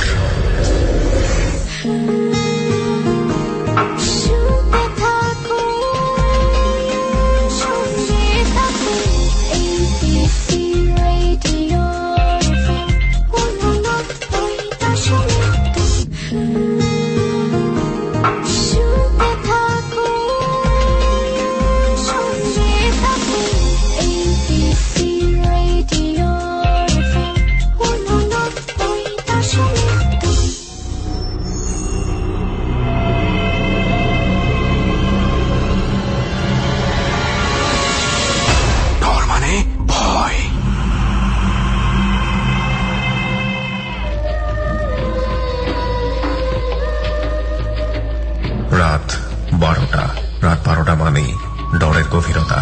আপনারা শুনছেন বাংলাদেশে এই প্রথম হন্টেড প্লেস ভিত্তিক অনুষ্ঠান ডর। আমি আরজি কিবরিয়া আপনার সঙ্গে রয়েছি, এবং সঙ্গে রয়েছে অন দ্য স্পট সুমন ও রেহান, সাউন্ডে রয়েছে লোবান। আমরা যাদের জীবনের অধিভৌতিক ঘটনাগুলোতে রয়েছি, সেই সব অধিভৌতিক ঘটনাগুলো আপনার কাছে কতটুকু বিশ্বাসযোগ্য, সেই প্রশ্নে যাওয়ার সুযোগ আমাদের নেই। তবে এদের প্রত্যেকেরই জীবনে এই ঘটনাগুলো সত্য। যেমনি ভাবে প্রত্যেকের জীবনে কিছু না কিছু অধিভৌতিক ঘটনা আছে। আপনি যদি আগামী সপ্তাহে আমাদের সফর সঙ্গী হতে চান, বলতে চান ডরের যে কোনো একটি ঘটনা, তাহলে যোগাযোগ করুন এই নম্বরে 09613892892। আমি আবারও বলছি 09613892892। এই নাম্বারে। যে জায়গাটিতে আমরা গল্পের বিরতি টেনেছিলাম ঠিক সেই জায়গাটি থেকেই আমরা আবারও ফিরছি। তো সাম্য এটা লাস্ট টাইম কি করলো, বোতলের মধ্যে অনেকে শুনছেন বোতলে নেওয়া যায়, বোতলের মধ্যে নিবে। তো সাম্য তো একটু পাতলা পাতলা, আর বোতলে ঢোকার সময় অবশ্যই অনেক গ্যাঞ্জাম করবে। সাম্য বোতল নিচে রাখছে খাটের উপরে, ও ওটার উপর শুইছে, আর যত যা বলা লাগে করা লাগে করতেছে। ও আমার বলছে তুই আমার উপরে যত জোরে শক্তি আছে চাপ দিয়ে আমার ব্যালেন্স রাখ, আমি যাতে লাভ দিয়ে না উঠে যাই বিছানা থেকে একবারও। তো ওইটা করার পরে বোতলে যখন আটকানো হইলো পুরোপুরি কমপ্লিট, তখন ঘরের আবহাওয়াটা অনেক পরিষ্কার, মনে হইতেছে গায়ে বাতাস লাগতেছে, ফ্যান চলতেছে, গায়ে বাতাস। আর তখন রায়হানও সুস্থ, রায়হান টোটাল 5 মিনিট আগে গায়ে জ্বর ছিল, আমাদের সাথে আইসে হাঁটতেছে হাসতেছে। তার কি আগের কোনো কিছু মনে নেই? কিচ্ছু মনে নাই। বোতলটা আমার হাতে, বোতলটা যতক্ষণ আমার হাতে আছে আমার মনে আছে আমার মাথার মধ্যে একটা জিনিস কাজ করতেছে, মানে কাজ করতেছে বলে আমি টোটালি মনে হচ্ছে না হিপনোটাইজ হয়ে গেছি। এটা খুলে দেই, খুলে দিলে দেখি কি হয়। আবার হঠাৎ কিছুদিন পরে আমি ধরতে পারলাম যে আমার মাথা ব্রেন নিয়ে খেলতেছে। ঢুকার আগে একটা কথা বলে ঢুকছে, আমি যদি বের হই তোদের কিন্তু একদম সবাই মেরে ফেলবো, বের হইতে পারি। তারপরে এটা সাম্যর হাতে দেওয়া হয়, সাম্য এটা বাসায় নিয়ে বাইরে নিয়ে যায়, ওটার ব্যবস্থা করে। পরবর্তীতে ও 2 দিন অসুস্থ, আমি 2 দিন অসুস্থ, সিরিয়াস ভাবে আমরা ব্যথা পেয়েছিলাম। তো যাই হোক, আমরা আপনাদের কাছ থেকে এই পর্যন্ত যা শুনলাম সেটা হচ্ছে it's a lot about exorcism, যেটাকে বলে মানুষের শরীরে যখন অন্য কোনো ডেমনিক কোনো কিছু যখন মানুষের শরীরকে ব্যবহার করতে চায় ওইটাকে বলে পজেশন। আর ওই পজেশনটা থেকে বডিটাকে সরানোটাকেই বলা হয় এক্সরসিজম প্রসেসটাকে। এটা অবশ্য দ্য বুক অফ রেভেলেশনে এই কথাটা বলা আছে যে এক্সরসিজমটা কিভাবে করতে হয়। এখানে বসে যদি কেউ এক্সরসিজম করতে চায় আমাদের এই বাংলাদেশে, তাহলেও এটা একেবারে বাংলাদেশের যে টপমোস্ট পাদ্রী আছেন তার কাছ থেকে পারমিশন নিতে হবে, এবং সব ফাদারের কিন্তু এটা করার পারমিশন থাকে না। বিকজ পজেশনের সময় চেয়ে বেশি যেটা হয় সেটা হচ্ছে ধোঁকাবাজি। সামনের যার উপরে ভর করা হয় তার ভিতরে ঢুকে ওই ডেমনিক বস্তুটা, সেটাকে আমরা জিন বলি বা অনেকে আত্মা বলে, ক্রিশ্চিয়ানরা বলতেছে এটা ডেভিলের একটা অংশ, যেটার কারণে কিন্তু একটা প্রহরও আছে। আবার ভোর 3:33 দুপুর 3:33 বিভিন্ন রকম ঘটনা ওই প্রহরগুলাতে ঘটে। ওই প্রহরে আপনি যদি পড়ে যান তাহলে আপনার সাথে এটা ঘটতে পারে। নাইস, আর একই সাথে ভয়ঙ্কর। যাই হোক, শুনবো আপনাদের তো নিশ্চয়ই আরো অনেক এক্সপেরিয়েন্স আছে, বলাই বাহুল্য। আর রাজা ভাই, জি আপনার কাছে আসি এবার একটু, আপনার কি অবস্থা? আপনি কি সবসময় বিশ্বাস করতেন এই ধরনের ব্যাপারগুলো? আমি অ্যাকচুয়ালি এগুলি আগে বিশ্বাস করতাম না, তবে একটা জিনিস ভাবতাম সবসময় যে ভূত প্রেত কিংবা আত্মা যেটা বলুক না কেন, জিন, সেটা একমাত্র বসবাস করে মানুষের চিন্তাধারার মধ্যে। আচ্ছা, কেবল মানুষ চিন্তা করলেই সেটা সম্ভব, কারণ চিন্তা যদি না করে তার কাছে সে কখনো আসতে পারে না। আর যদি কেউ আমাকে আক্রমণ করতে চায় সেটা আলাদা বিষয়। যেমন আমি আমার জীবনের একটা এক্সাম্পল দিচ্ছি, যে আমার মাথায় একটা টিউমার হয়েছিল অনেকদিন আগে। আচ্ছা, তো সেটা অপারেশন করার জন্য অনেক জায়গা দূরে দূরে করছি, কবিরাজের মাধ্যমে এটা সমাধান করার জন্য। তো এক ভদ্রলোক আমাকে ঠিকানা দিচ্ছে যাওয়ার জন্য বরিশাল মনপাটিয়া। টিউমারের ব্যাপারটা আপনি ডাক্তারের কাছে কেন জাননি? ডাক্তারের কাছে গেছি অনেকবার, ওনারা বলছে অপারেশন করতে হবে। তো আমার বাবা আবার ছিল একটু ভীতু টাইপের আর কি, উনি অপারেশনটাকে ভয় পেতেন, যদি মারা যায়। একটু আধ্যাত্মিক চিন্তা সম্পন্ন বোধহয় ছিলেন। হ্যাঁ, তো আমাকে ভদ্রলোক ঠিকানা দিলেন, সে আবার সম্পর্কে আমার বিয়ে হয়। তুমি বরিশাল যাও, মোটবাড়িয়া ঠাকুর বাড়িতে, ওনার নাম হচ্ছে নির্মলচাঁদ ঠাকুর। কিভাবে যেতে হবে অনলি আমি কখনো যাইনি, ফার্স্ট টাইম যাবো আর কি চিন্তা ভাবনা করতেছি। ফার্স্ট টাইম গেছিলাম। আচ্ছা, তো এটা মেন শহর বলে না কি বলে জানি না, তো সেখানে নামাই দিল আমাকে রাত্র 10টা থেকে 11টার মধ্যে। গাড়ি অনেক স্লোলি চলতো, লোকাল ভাবে আর কি। তো এখানে নামে আমি বলতেছি তাহলে আমি মোটবাড়ি যাবো কিভাবে? আশেপাশে 2জন ভদ্রলোককে জিজ্ঞাসা করলাম, আপনি কাজ করেন, এখান থেকে রিস্কা নেন একটা, মুশকালে চলে যান, সেখান থেকে আপনি মোটবাড়ির গাড়ি পাবেন। আমার পাশে আরেক ভদ্রলোক ছিলেন, সে বললো আমিও মুশকালে যাবো। রিস্কা ভাড়া এক একজনের 40 টাকা করে। যাওয়ার পরে আপনার গিয়া মুশকালি গিয়া আমি ওয়েট করলাম, অনেক বাসের জন্য দাঁড়িয়েছিলাম অনেকক্ষণ, প্রায় ঘন্টা দেড়েক। ওইখানে বেজে গেল পরে 12:30 থেকে 1টা পর্যন্ত এরকম টাইম হয়েছে। গাড়ি আসলো, গাড়িতে উঠলাম, আমি ওনাদেরকে বললাম আমি শ্রী শ্রী নির্মলচাঁদ ঠাকুর বাড়িতে যাবো, চিনি না, আমাকে রাস্তাটা দেখাই দিই। তো সিম্পলি উনি আমাকে বললো যে এখান থেকে যেন আমি যদি মেইন রোড যাই তাহলে আমাকে যাইতে একটু লেট করিয়া, কিন্তু যাবো ভালোভাবে। কিন্তু উনি আমাকে একটা রাস্তা আছে, জঙ্গলের রাস্তা, উনি আমাকে সেই রাস্তাটা নামে দিল আর বলতেছে যে এইখানটা চলে যাবেন, বরাবর হাঁটতে যাবেন, হাঁটতে থাকবেন, পেয়ে যাবেন জায়গা। আমাকে নামে দিয়ে গাড়িটার সাথে সাথে চলে গেল, আর কাউকে পাশে দেখতেছি, মানে একটা মনের ভিতরে একটা আতঙ্ক কাজ করতেছিল যে আসলে কোথায় আসলাম। মানে আমার রাস্তাটা তো মানে একটা গাড়ি চলে রাস্তাটা ভাঙাচোরা। ওই সময় আমি যখন গেছি, ডান দিকে হচ্ছে মানে জঙ্গলের মতো আর কি, বেড়াদের মতো, আর ওইদিকে বিল। আর আমি যেখানে যাবো ওইটা পুরোটাই জঙ্গল। ওইখানে একটা রাস্তাটা হচ্ছে ছোট, সর্বোচ্চ 1.5 থেকে 2 হাত রাস্তাটা, শুধু ইট বিছানো। ওইখানটা যাবো, মানে ওইখানে অনেকক্ষণ আমি দাঁড়িয়েছিলাম। গাড়িটা ছাড়ার পরে চিন্তা করতেছি কি করবো, যাবো না নাকি এখানে থাকবো। তা না চিন্তা করলাম এখানে থাকি বা কি করবো। তখন হাঁটতেছি, আমার হাতে ছিল একটা ব্যাগ আর গায়ে ছিল একটা চাদর, শালটা গায়ে দিয়ে হাঁটতেছিলাম। হাঁটতে তো কিছু দূর যাওয়ার ক্ষেত্রে দেখলাম যে একটা মানে বিলাই, দুটা বিলাই আসলো, কোথা থেকে যেন আসলো, ঝগড়া করতেছে। তো আমি এখানে দাঁড়াইলাম, মানে আমি চিন্তা ভাবনা করছি দেখি কি হয়। আর ওই মুহূর্তে যে আমি আমার ভগবানের নাম ভুলে গেছি, যে আল্লাহ বলেন, ঈশ্বর বলেন, গড বলেন, আমি ভুলে গেছি। আমি দেখতেছি দুটা বিলাই ঝগড়া করতেছে, একটা মারা গেল আর একটা চলে গেল, কিন্তু একটু পর ওই বিলেও নেই, যেটা মারা গেছে এটাও নেই। হাতে আমি যাচ্ছি, কিছু দূর যাওয়ার পরে ছোট্ট একটা ভালো দেখছি একটা বাড়ি, মানে অনেক দূর যাওয়ার পর আর কি দূর থেকে দেখতে পেলাম বাড়িটা। আমি ভাবলাম ওইটাই ঠাকুর বাড়ি। তো আমি গিয়ে দেখি অন্ধকার, শুধু একটা লাইট জ্বলতেছে ছোট। তো আমি কই নিঃসন্দেহে কেউ তো অবশ্যই থাকে এখানে, যত বাড়ি আছে। তো ওখানে গিয়ে আমি টোকা দিলাম বাড়িতে, অনেকক্ষণ টোকা দিলাম, 2-3টা টোকা দেওয়ার পরে কেউ বাইরে না। যখন আমি ওখান থেকে ব্যাক করতে শুরু করলাম, কিছু লোকজন আসলো, আমাকে বলম দিয়ে মেরে ফেলতে চাইতেছে। মানুষ বলম দিয়ে আমাকে সামনে থেকে আসতেছে, আইসা আমাকে মনে করছে ডাকাত। তুই ডাকাতি করে দেখে আসছিস। তো ওখানে আবার নাকি অলরেডি ডাকাতি হয়, সেটা আমি তো জানতাম। আমি তো মহেশখালীর আশেপাশে না? হ্যাঁ, মুশকিল আশেপাশে অনেক বেশি ডাকাতি হয়, মানে যতদূর আকতি মিনতি করা যায় আর কি মানুষের। আমি বলতেছি দেখেন, আমি তো ডাকাতি করতে আসি না, আমি ঠাকুর বাড়ি যাবো, আমাকে রাস্তাটা দেখাই দেয়। আমি মনে করছি এটা ঠাকুর বাড়ি।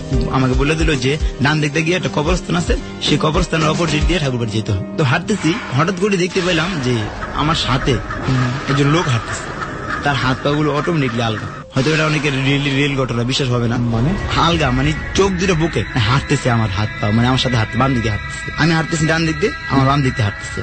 হাত পা আলগা মানে হাত আর পাও যেমন হাঁটতে শুধু, মানে দেহটা আছে না হাল, সবকিছু মানে পাট টু পাট আলগা। এটা আমার রিয়েল ঘটনা, আমার জীবনের ফার্স্ট মানে বাস্তব ঘটনা, রিয়েল ঘটনা। তা ওনার চোখ দুটো বুকে, চোখগুলি জল জল করতেছে। একটা আছে না যে মনে হতে একটা অন্যরকম ভয়, কিন্তু আমার কোনো ক্ষতি করতেছে। আমি হাঁটতেছি, উনি হাঁট। তো হাঁটতে বেশ কিছু দূর যাওয়ার পরে ওনারা মনে করেন আমি দেখতে পাই না, আরেক কিছু দূর যাওয়ার পরে আরেকটা বাড়ি পেলাম। আচ্ছা, আমি ভাবলাম এটা ঠাকুর বাড়ি। তো এটা ঠাকুর বাড়ি ভাববা আমি ওনার টোকা দিলাম। টোকা দেওয়ার পর উনি আমার মানে দরজাটা না খুলিয়ে ভদ্রলোক আমাকে বলে দিল যে তুমি কবরস্থানের ওপর যেটা যাও, ওখানে ঠাকুর বাড়ি, এটা ঠাকুর বাড়ি না। বাড়িটা যেখানে তো গেলাম, ওই বাড়ি পর্যন্ত যাওয়ার পর উনি আর পেলাম না। আচ্ছা, নাই তখন যাইতে হবে কবরস্থানে। আমি কবরস্থানের কথা শুনে আরেকটু ঘাবড়িয়ে গেলাম। কিছু দূর আগানোর পর দেখি একটা মসজিদ। তো মসজিদ দেখে আমার একটু মনে একটু সাহস আসছে, মসজিদ এখানে খারাপ কিছু থাকবে না, কিন্তু মসজিদের সাথে কবরস্থান না, বিশাল একটা কবরস্থান।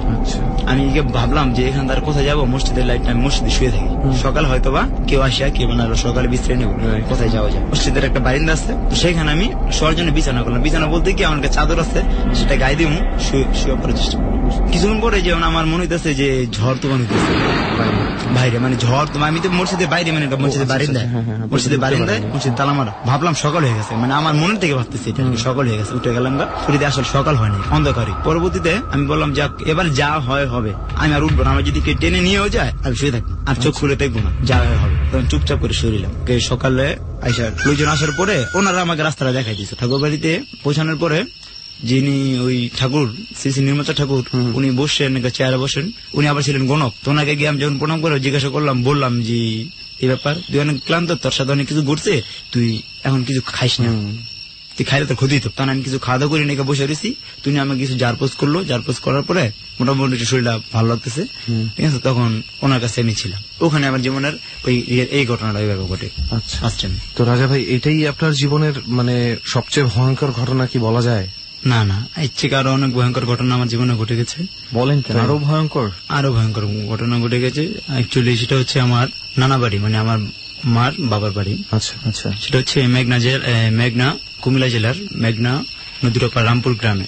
আচ্ছা আচ্ছা, তো সেখানে আজ থেকে 2000 সালের ঘটনা, এটা 2001 অথবা 2000 সাল হবে। আচ্ছা, সেখানে আমি যাই, আপনাকে বেড়াতে যাই। আমার মামা ছিলেন কষাই কাজ করতো। আমার মামা যখন রাত্র করে যেত, সন্ধ্যার টাইমে যেত, হ্যাঁ, কষাই কাজ করতে। তো আমি একদিন বললাম যে মামা আমাকে নিয়ে যান।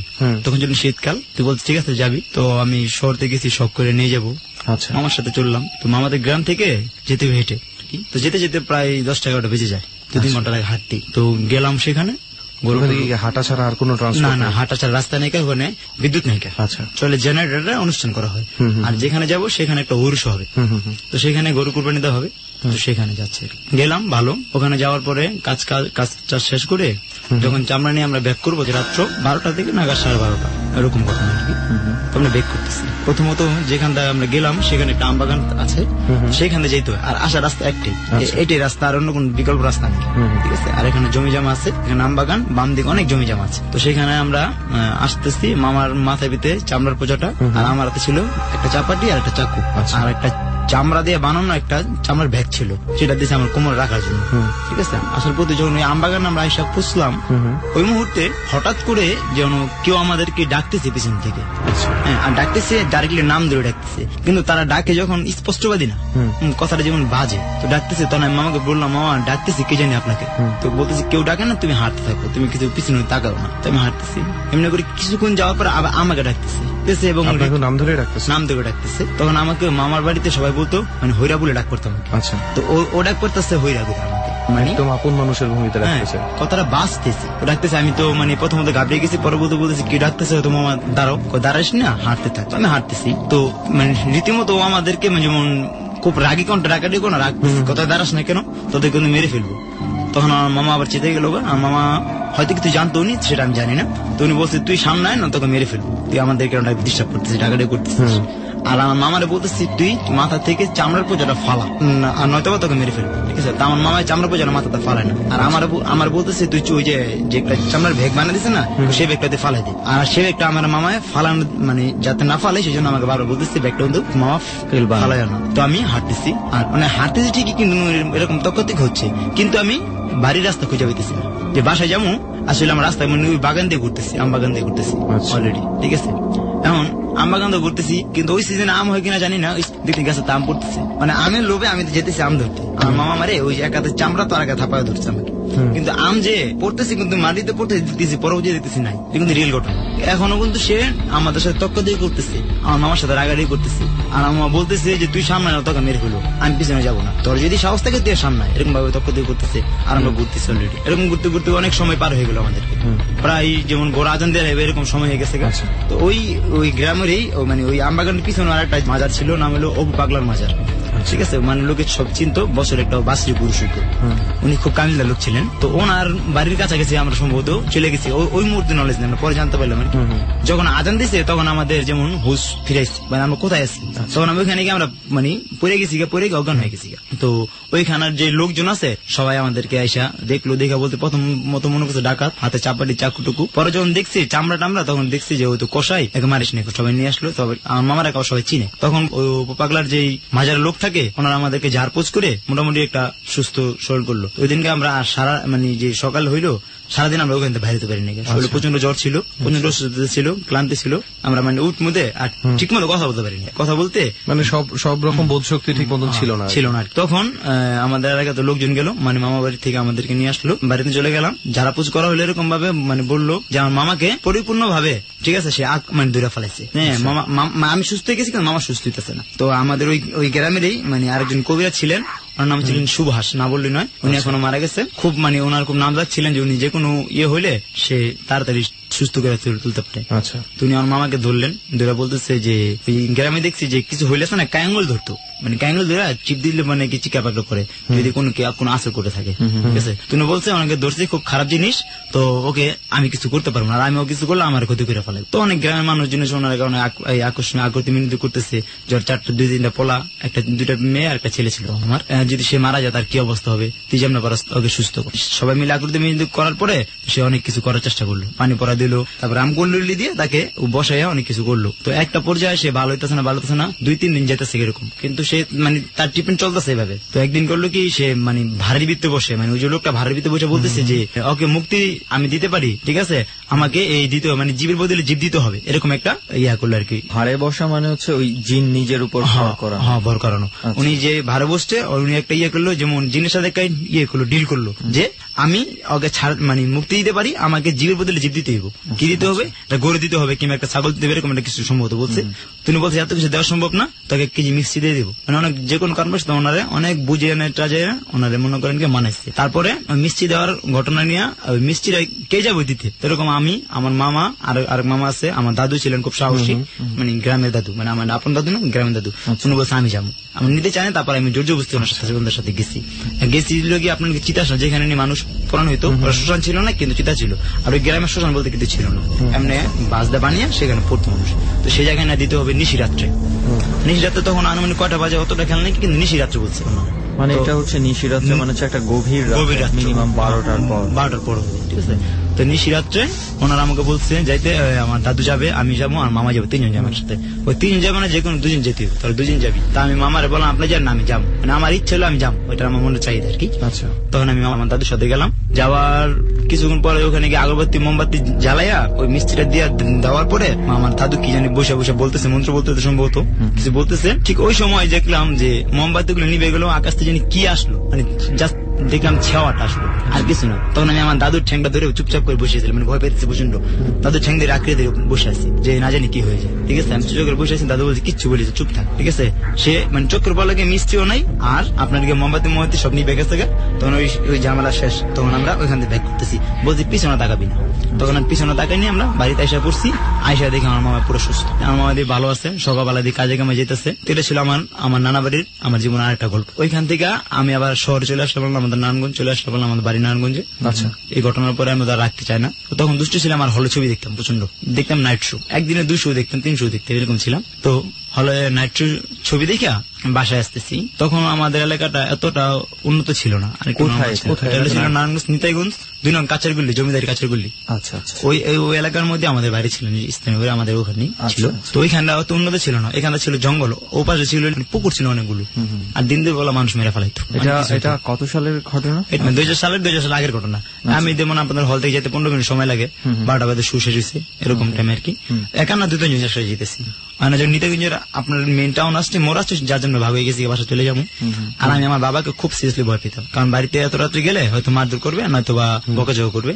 তো আমি চুপচাপ একা গিয়ে আমার মার সাথে শুয়ে থাকতাম। যাচ্ছি আমাদের এলাকায় যখন ঢুকছি, তখন 2টা বাচ্চা হাইটে যেতেছে রাস্তা দিয়ে, বাচ্চা হেঁটে যেতেছে। আমি মনে করছি রাতের বেলা বাচ্চা কত বছরের হতে পারে? বাচ্চা 2টা কত 5 থেকে 7 বছর সর্বোচ্চ, মানে 2জনই সাদা ড্রেস হাইটে যেতেছে। আমি ভাবলাম কার বাচ্চা, হয়তো রাগ করে যেতেছে না, তোকে মারছে। তখন আমি গেলাম, ওদেরকে ডাক দিয়েছি, কেউ শোনা না। কিন্তু আমাদের একটা সীমানা আছে, গেটের বাইরে যাওয়ার নিষেধ। একটা রাস্তা আছে, ওখানে পার হলে গেটটার বাইরে সব জঙ্গল কিংবা কেঁচা টাচা ভয়াবহ জায়গা। আর ওইখানে একটা পুকুর ছিল আমাদের, পুকুরে দিন দুপুরবেলা মানুষ স্নান করতে গেলে নিয়ে যেত, মানে গোসল করতে গেলে। হ্যাঁ, পুকুরটা এখন না, এখনো বড় করে আবাসিক এলাকা তৈরি করে ফেলেছে। তো ওই জায়গাটা মানে আমাকে নিয়ে যাওয়ার চেষ্টা করতেছে।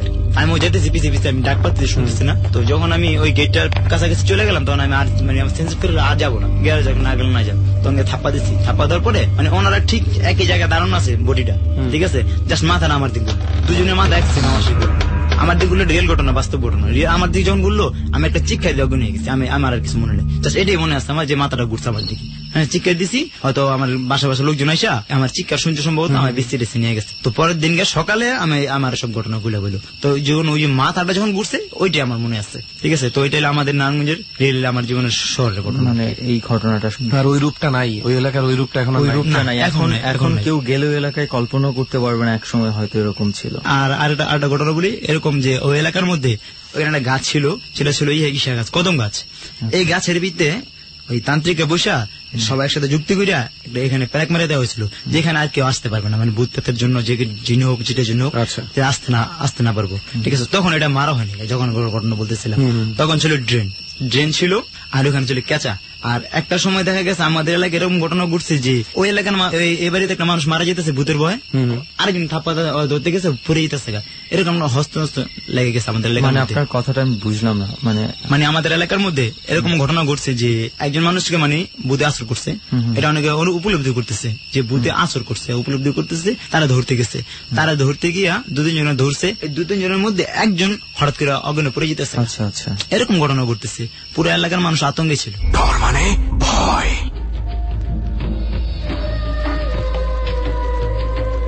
চমৎকার একটা এনভায়রনমেন্ট, রাতে চিচি পোকার শব্দ, পেছনে এমন কোন প্রাণী কি ডাকছে যার শব্দ আপনার কানে ভিন্ন একটা আবেদন তৈরি করতে পারে। এরকম একটা পরিবেশে বসে এই সপ্তাহের টর অনুষ্ঠানটি রেকর্ড করা হয়েছে ময়মনসিংহের গফরগাঁয়ের তালতলা, যে জায়গাটি আপনার কাছে হয়তোবা একেবারেই অন্যরকম ভাবে পরিচিত। কিন্তু আমাদের টর টিম এবং সাথে থাকা বন্ধুদের নিয়ে যে রেকর্ডটি ওখানে করা হয়েছে, সেটার আবেদন তাদের কাছে একেবারেই অন্যরকম। প্রিয় শ্রোতা, 4 মিনিটের ছোট্ট একটা বিরতি, তারপর আরজে কিবরিয়া তার টিম মেম্বারদের নিয়ে আবারও ফিরবে। ডর।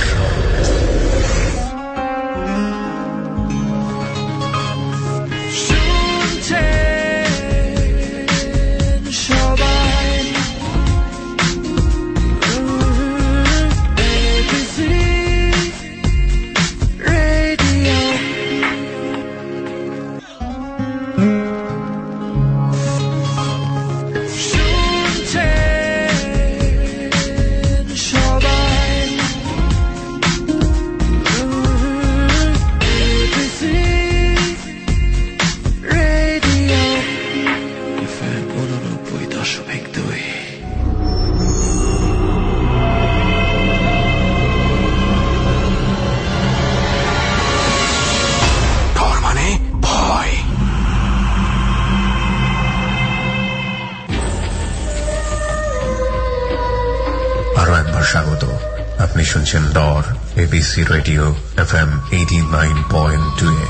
আমি আরজে কিবরিয়া আপনার সঙ্গে রয়েছে সাউন্ডের লোবান এবং হন্টেড প্লেস থেকে আমার আরো দুজন মেম্বার রেহান ও সুমন। আজকে যাদের জীবনের অতি ভৌতিক ঘটনাগুলো আপনারা শুনছেন, এদের প্রত্যেকের জীবনে এই ঘটনাগুলো ঘটেছে। এই ভৌতিক ঘটনা এর একটা বিশ্বব্যাপী দিক রয়েছে। পৃথিবীর যে দেশেই যান না কেন আপনি, প্রতিটি দেশের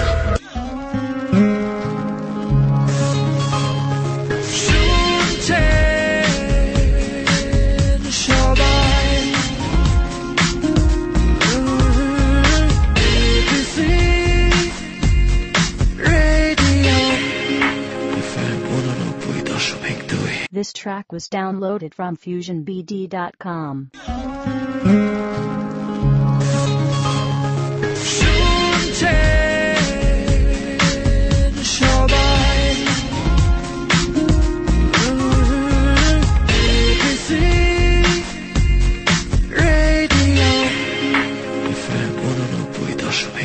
প্রতিটি মানুষের জীবনে কিছু না কিছু ভৌতিক ঘটনা ঘটে, যার বিজ্ঞান সিদ্ধ উত্তর আমরা জানি না।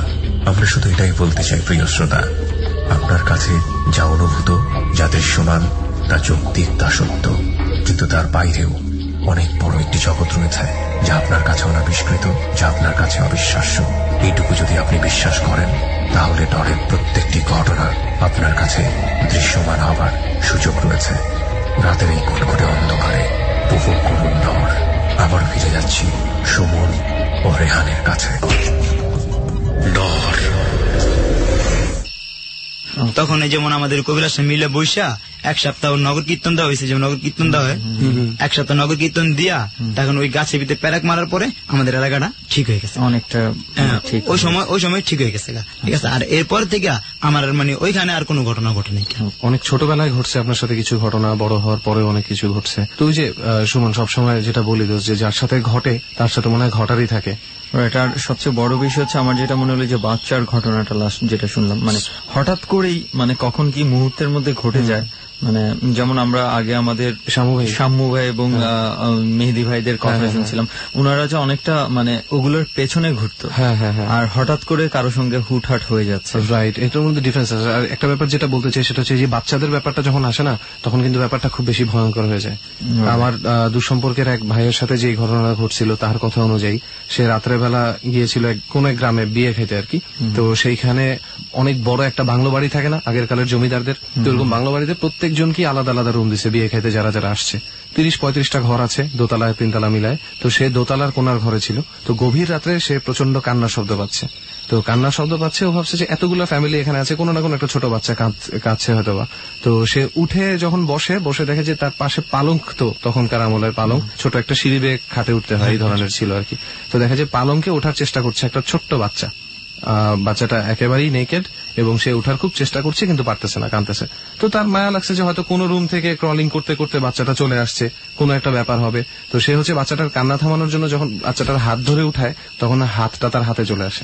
এবং ওইখানেই সে চিৎকার করে পরের দিন আর কি তার রুম চেঞ্জ করে দেওয়া হয় বিভিন্ন ভাবে, অনেক রকম রুম আর শুনে। বড় গল্পে না যায়, বাট যখনই ভয়ঙ্কর কিছু সবচেয়ে সুন্দর বা সবচেয়ে ইনোসেন্ট কোনো কিছুর সাথে ঘটে, ওটা মনে খুব বেশি ভয়ঙ্কর মানে। আর বিশেষ করে এরকম ভয়ঙ্কর জায়গায় বসে যদি ভয়ঙ্কর হয় তাহলে তো কথাই নেই। যাই হোক, রাতও গভীর হয়ে যাচ্ছে রেহান। আমরা মনে হয় এর পরবর্তীতে আমার মনে হয় শামু ভাই এবং অনেকক্ষণ ধরে অপেক্ষা করছে, আরো কিছু বলার ছিল, ওনাদের কাছে চলে যাই। তো শামু ভাই, রাজা ভাইয়ের কথা তো শুনলেন, মেহেদি ভাইয়ের শুনলেন। তো এছাড়া আপনাদের সাথে অন্যদের যে ডিফারেন্সটা, এটা আমি সবাইকে বলতে চাচ্ছি, আমার শ্রোতারাও শুনুক। সেটা হচ্ছে যে আপনারা কিন্তু এগুলোর পেছনে ছুটে যান, অনেকটা আমার আর সুমনের মতনই, কিংবা আমরা আপনাদের মতো, যেটাই বলি না কেন। তারপরেও একটা জিনিস কিন্তু থাকে যে আপনারা হঠাৎ করে ভয় পাওয়ার জন্যই যান, এই কারণে আপনাদের ভয়টা একটু কম থাকে। তো এরকম কোনো কিছু যদি আপনাদের বলা থাকে যে এই ধরনের কোনো কিছু আপনারা দেখতে গিয়েছেন, আপনারা প্রিপেয়ার ছিলেন, তারপরেও আপনারা ভয় পেয়েছেন। অ্যাকচুয়ালি এখন বলতে চাই আমরা এখন যে জায়গাটা আছি, মানে যেই ভিতরে যেই ঘটনার জন্য আমরা এখানে আসলাম, আপনারা নিয়ে আসলেন আমাদেরকে, হ্যাঁ এই জায়গাটা একটা ঘটনা আমি বলতে যাচ্ছি। আচ্ছা, আমরা এই রিসেন্ট এই কুরবানি ঈদের পরে এখানে আসি, এই মাত্র কয়েকদিন আগের ঘটনা। পরের দিনই আমরা একটু সকালবেলা ট্রেনে আসছি, আচ্ছা আচ্ছা, ঠিক আছে। অনেক বাধ্যবাধকতা ছিল, অনেক অ্যাক্সিডেন্ট হয়েছে যাওয়ার সময় আসার সময় টোটালি। তারপরেও মনে করেন যে বলতেছি পুরো ঘটনাটা। আমরা এখন যে বাঁধের উপরে আছি, এই বাঁধটাও কিন্তু কম ভয়ঙ্কর না। দেখা গেছে 30 বছর আগে এখানে মানুষকে যাতা কবর দেওয়া হইতো। তো আমরা অনেক ভীত সন্তুষ্ট হয়ে এখানে ছাওয়ার পর মানে আমরা এখানে একটা অনেকগুলো ফটো তুলি। তো মোটামুটি ফটো মানে ম্যাক্সিমাম ফটো আমরা ব্ল্যাঙ্ক পাইছি। কিছু কিছু দেখতে পারছি যে হয়তো কিছু অবয়ব দেখতে পারছি, কিছু চেহারা টাইপ দেখতে পারছি, কিন্তু দেখা গেছে ঘন্টা খানিক পর আমরা দিনের বেলা যেসব ছবি তুলছি এগুলা সহ টোটালি ব্ল্যাঙ্ক। সো আমরা মানে একটা ভিডিও করার জন্য প্রিপেয়ার হইতেছিলাম যে একটা ভিডিও করবো এখানে। সো যখন আমরা প্রিপেয়ার হইতেছি মানে আমরা সবকিছু ঠিক করতেছি, লাইট মাইট সবকিছু ঠিক করতেছি, দেন ওই সময় আমরা একটা ভিডিওর ভিতরে যে মানে সাদা একটা মনে করেন যে আমি কি বলবো এটা মানে আমার বলার কোনো ভাষা নাই যে এটা কি যাচ্ছে আমার চোখের সামনে দিয়ে। ভিডিওটা আমরা মাঝে রেহান আমরা দেখেছিলাম। ভিডিওটার যদি কোয়ালিটির কারণে আমরা আপাতত দিতে পারছি না, হয়তোবা ভালো কোয়ালিটির ভিডিও হলে মানে রেজুলেশন সবকিছু মিলিয়ে আমরা আমাদের ফেসবুকে এটা আপ করে দিতে পারতাম। তারপর আমরা চেষ্টা করবো দেখা যায় কিনা। সো মানে আমরা ওখান থেকে একটা ভিডিও শেষ করে চলে আসি। দেন আমরা নদী মানে দুই পাশে নদী, মাঝখানে বাঁধ। ওই সাদা জিনিসটা আসলে কি, যেটা ভিডিও সময় সামনে থেকে যে উড়ে যেটা চলে গেছে, যেটা আমি নিজের চোখে দেখলাম একটু আগে। আমি এটা বলতে যাচ্ছি যে এখানে মানে প্রায় 10 বছর আগে মানে হিন্দুদের একটা ইসে বলে যেটার ভিটা বলে, ওটার ভিতরে সাপ থাকে। সো ওইখানে ওইরকম টাইপ একটা জিনিস ছিল। মানে ওইখানে মানুষ দেখতো কি যে সাদা কাপড় পরে মানুষ ঘুরতেছে। সো ওখানে একটা ঘটনা আছে যে একটা লোক সাডেন মনে করেন যে রাস্তাতে যাচ্ছিল, তো সেটাকে আমরা যে জায়গায় আছি এই জায়গাটাতেই। আচ্ছা। সো এখানে দেখা গেছে যে মানে ওই লোকটা দেখছে, দেখার পর ওই লোকটার মানে বেধড়ক মারধর করছে। মারধর করার পরে নদীর একটা পারে মনে করেন সে গলা পর্যন্ত প্রায় পুঁতে রাখছে। আর এই জায়গাটা হলো আমরা যেখানে বসে আছি এখান থেকে একটুখানি সামনে, বেশি না। তো মানে ওই লোকটার গলা পর্যন্ত মানে পুঁতে রাখার পরে আজান দিয়ে দিছে, তখন তোরে ছেড়েই দিছে। তখন ছেড়ে দেওয়ার পর মনে করেন যে আশেপাশে যখন কৃষক যারা আছে যখন কাজ করতে বেরিয়েছে ভোরে, তখন দেখছে যে কে যেন পানির ভিতরে মানে ধস্তাধস্তি করতেছে। তো আইসা এর উঠাইছে, উঠানোর পর জিজ্ঞাসা করলো কি হয়েছে, তো তখন এই ঘটনাটা বলে। তো আমরা এখান থেকে একটু সামনে গেছি, মানে নদী ক্রস করে। নদীটার এখান থেকে কতটুক দূরে হবে এটা? এটা প্রায় মানে কি বলবো 2 মিনিটের রাস্তা। 2 মিনিট হেঁটে গেলে আমরা ওটা পেয়ে যাবো। 2 মিনিট হেঁটে গেলে পেয়ে যাবো। আচ্ছা। তারপরে নদী থেকে ওপার যাই। ওপারে মানে আমরা একটা শিমুল গাছের নিচে একটা মাচা করা ছিল। তো আমরা অনেক মানে পুরা রাত অনেক টায়ার্ড ছিলাম, যে কারণে আমরা 1 ঘন্টা রেস্টের একটা প্ল্যান করি যে 1 ঘন্টা রেস্ট করবো আমরা এখানে। তো সবাই মিলে আমরা 1 ঘন্টা রেস্ট করতেছিলাম, যেখানে আমি মানে একটা মানে শিমুল গাছের মানে শিকড় গুলো এমন ভাবে ছিল যে অর্ধেক নদীর ভিতর অর্ধেক মাটির উপরে। আচ্ছা, ঠিক আছে। সো আমি এমন একটা কোনায় দাঁড়াইছিলাম যে আমার যদি সামনে থেকে ধাক্কা দেয় আমি নিশ্চিত পানিতে ঘুরে যাবো। ঠিক আছে, এরকম একটা কোনায় আমি দাঁড়াইছিলাম। ওখান থেকে সাডেন মনে করেন যে প্রায় 40-45 মিনিট হয়ে গেছে, আমরা উঠে যাবো একটু পরে। সো এই টাইমে দেখা গেছে যে আমরা এখানে 10টা ছেলে ছিলাম। তো মানে একটু ঘুম ঝিমঝিম একটা ভাব ধরে গেছে চোখে, যে ঘুম আসতেছে। তো একটু মানে শরীরটা নাড়া দিতেই মানে বাম পাশে নাড়া দিছি, ডান পাশে নাড়া দিতেই মানে আমার মনে হয়েছে যে সজোরে কেউ আমারে উঠায় ঢিল মারছে। আর আমার থেকে ওই মাচাটা ডিস্টেন্স ছিল প্রায় 5 থেকে 10 ফিট। আর মাচাটা আমার হাইটেতে আমার মাজার থেকে একটু উপরে হবে। ওরা সবাই মাচার উপরে ছিল, আমি একমাত্র নিচে ছিলাম। আমি মাচার উপরে গিয়ে বসছি, ওরা যে যার মতো কথা বলতেছিল। তো এখন ওরা সবাই মানে ভয়ে বলতেছে কি হয়েছে। ঠিক আছে, আমি বলছি আমার কেউ মনে মারছে, আমার কাছে এমন টাইপ লাগছে। সাথে সাথে জামা কাপড় খুললে দেখলো যে পিঠে অলরেডি মানে একটা পায়ের ছাপ হয়ে গেছে। পায়ের ছাপ মেহেদি ভাই তো ছিলেন, পায়ের ছাপ কি ছিল ওর পিঠে? পায়ের ছাপ বলতে মানে এত সুন্দরভাবে ছাপটা ছিল যে পায়ের যে 5 আঙ্গুল গোনা যাচ্ছিল, আর লাল হয়েছিল। তো একটু ফর্সা তো, আর রাত্রেবেলা ফ্ল্যাশের আলো তার ক্লিয়ার দেখা যাচ্ছিল লাল। আর এখানে আমাদের সাথে একটা ছেলে ছিল, এখানকার স্থানীয় একটা ছেলে হিমেল, ও একটা বকা দিতে নিছিল। তাদের সাথে মানে আমরা এটা দিও না, এখানে থাকলে কিছু একটা প্রবলেম হইতে পারে। এর মধ্যে একটা জিনিস মিসিং করছে ও সাম্য, যে আমরা যে জায়গাটা বসেছিলাম ওইখানে 40-45 মিনিটের মাঝখানে আমাদের সাথে আরেকটা ছেলে আরাফাত, ও এইখান থেকে রাস্তা চলে গেছে সোজা রাস্তায়, প্রায় কত বলবো 50 গজ মতো দূরে গেছে একাই। আমরা এখান থেকে কেউ নড়তেছি না, ও 50 গজ মতো দূরে গিয়ে হয়তো ফোন আসছিল, ফোনে কথা বলছে কিছুক্ষণ। জায়গাটা দাঁড়াইছিল ওই জায়গাটা আমাদের চোখের রেঞ্জের মধ্যেই, ওই রেঞ্জের মধ্যেই আরাফাত দাঁড়াইছিল। আমরা ক্লিয়ার দেখছি রাস্তা, আরাফাত রাস্তার মধ্যে হাঁটাহাঁটি করতেছে ক্লিয়ার ভাবে। আবার মাঝখান দিয়ে হাইটা চলে আসলো মোবাইলের আলো জ্বালায়। ও এরকম ব্যথা পাওয়ার 15 থেকে 10-20 মিনিট পর আরেকজন ওই আরাফাতই আরেকজনের সাথে নিয়ে সামনে গেছে, চলো ঘুরে আসি। আমাদের টিমেরই মেম্বার আমির যায় দেখতেছে রাস্তার মাঝখানে একটা বিরাট গাছের ডাল পড়ে রয়েছে, যেটা 1/2 ঘন্টা আগে ছিল না। আরাফাত এখানে নিয়ে মানে ও নিজে দেখছে যে একটা ডাল পড়ে আছে। ঠিক আছে, তো একটা ডাল দেখা ও আর কিছু বলে না। তখন সবাই ডাক দিচ্ছে কি, মানে জোরে জোরে বলতেছে যে কি এখানে তো ডাল ছিল না। ডালটা কি টাইপ বলতো, মানে একটা গাছ, মানে সাপোজ ধরেন যে কোনো পাতাবিহীন ডাল, মানে ডাল সম্পূর্ণ আছে, শাখা ডাল, মোটা ডাল থেকে যত শাখা ডাল বেরোছে সবই আছে, কোনো পাতা নেই গাছে। ঠিক আছে, এখন আমরা সবাই গেছি, যেন চিল্লাচিল্লি করতেছি, আমরা সবাই গেছি, গিয়ে দেখি কি শুধু একটা ডাল নয় সেখানে প্রায় 20 থেকে 25টা ডাল ছিল, ঠিক আছে। সো মানে ওই পারে আমরা দেখতেছি যে কিছু একটা দৌড়াদৌড়ি করতেছে, ঠিক আছে। তো আমরা বললাম যে থাক, এখানে যেহেতু একটা অ্যাক্সিডেন্ট হয়ে গেছে, আমাদের আর আগানো দরকার নাই। পরে আমি আস্তে আস্তে নদী ক্রস করতেছি, নৌকার উপরে বসে বলতেছি, আচ্ছা এই জায়গায় কোনো কাহিনী আছে নাকি, এই জায়গায় কি কেউ দেখছে নাকি কিছু। পরে আর আপনারা এখান থেকে উঠে গেলেন? এখান থেকে উঠে গেছি। নদীটার কথা বললেন, এই যে আমরা যে নদীটাতে আছি, এটাতে যদি মনে করেন সাপোজ যদি রাতে কেউ পড়ে যাইতো, ঠিক আছে, স্রোতের টানে আইস হয়ে যে ওরা খুঁজে পাওয়া যেত না, এত স্রোত। আর আমাদের একটা ভয় ছিল যে আমাদের এখানে ম্যাক্সিমাম সাঁতার জানে না। তারপর এখন এখানে একটা ছেলে ছিল যে স্থানীয়, ও হঠাৎ করে হাসিয়া দিয়ে বলতেছে, হাসতেছে খালি। আমি বললাম হাসো কেন, তো তোমার আমি হাসার কথা বলছি। বলতেছে আসে, শুনলে তো ভয় পাবো। আমি বলি ভয় পাবো, মায়ের খেয়েছি, ভয় পাইনি, এখন ভয় পাবো। তো বললো যে এখানে আমার বাবা রেগুলার চলাফেরা করে, তো বাজার প্রত্যেকদিন রাতে উনি যায়। একদিন উনি মিসিং ছিল রাতে, পরের দিন সকালবেলা উনারে ওই শিমুল গাছের নিচে পাওয়া যায়। আমরা যে শিমুল গাছের নিচে ছিলাম, আমি জিজ্ঞাসা তাহলে মানে এখানে কাহিনী কি।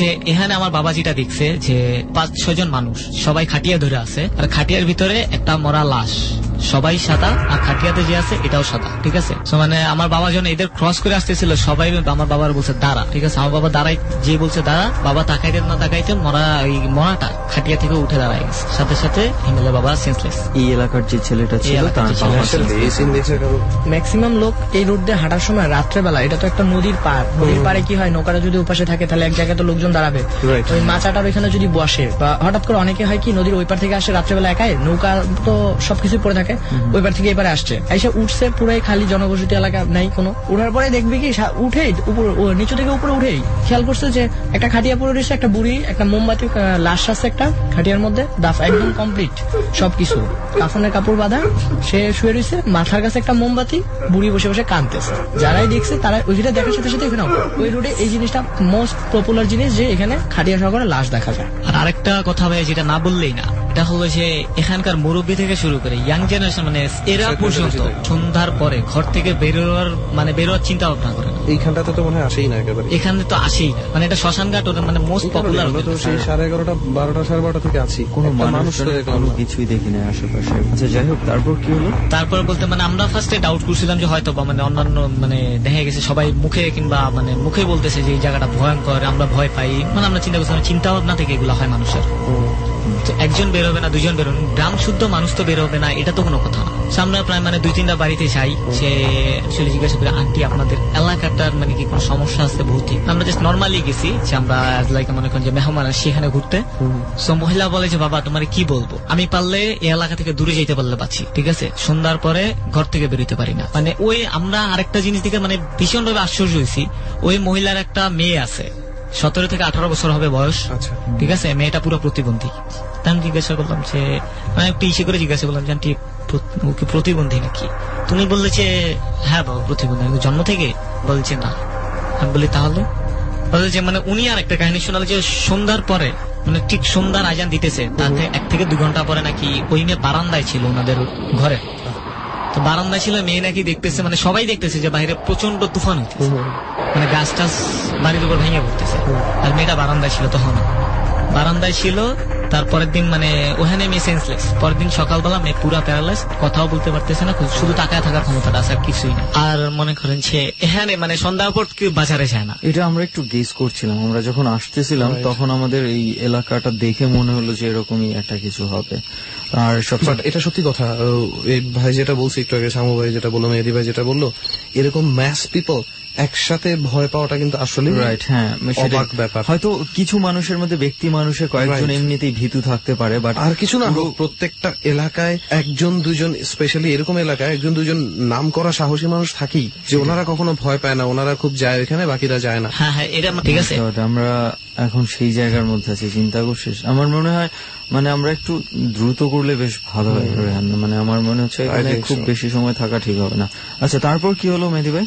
মানে এই আমাদের সাথে যে ছেলেটা হিমেল আর আমরা যে বাড়িতে উঠছি, এখানে আমাদের একজন মামা আছে, জনি মামা, এরা 2 জন ফুল মানে গফরগাঁও এই জায়গাটায় বাজার থেকে শুরু করে A to Z সাহসী লোক হিসাবে খুব ফেমাস।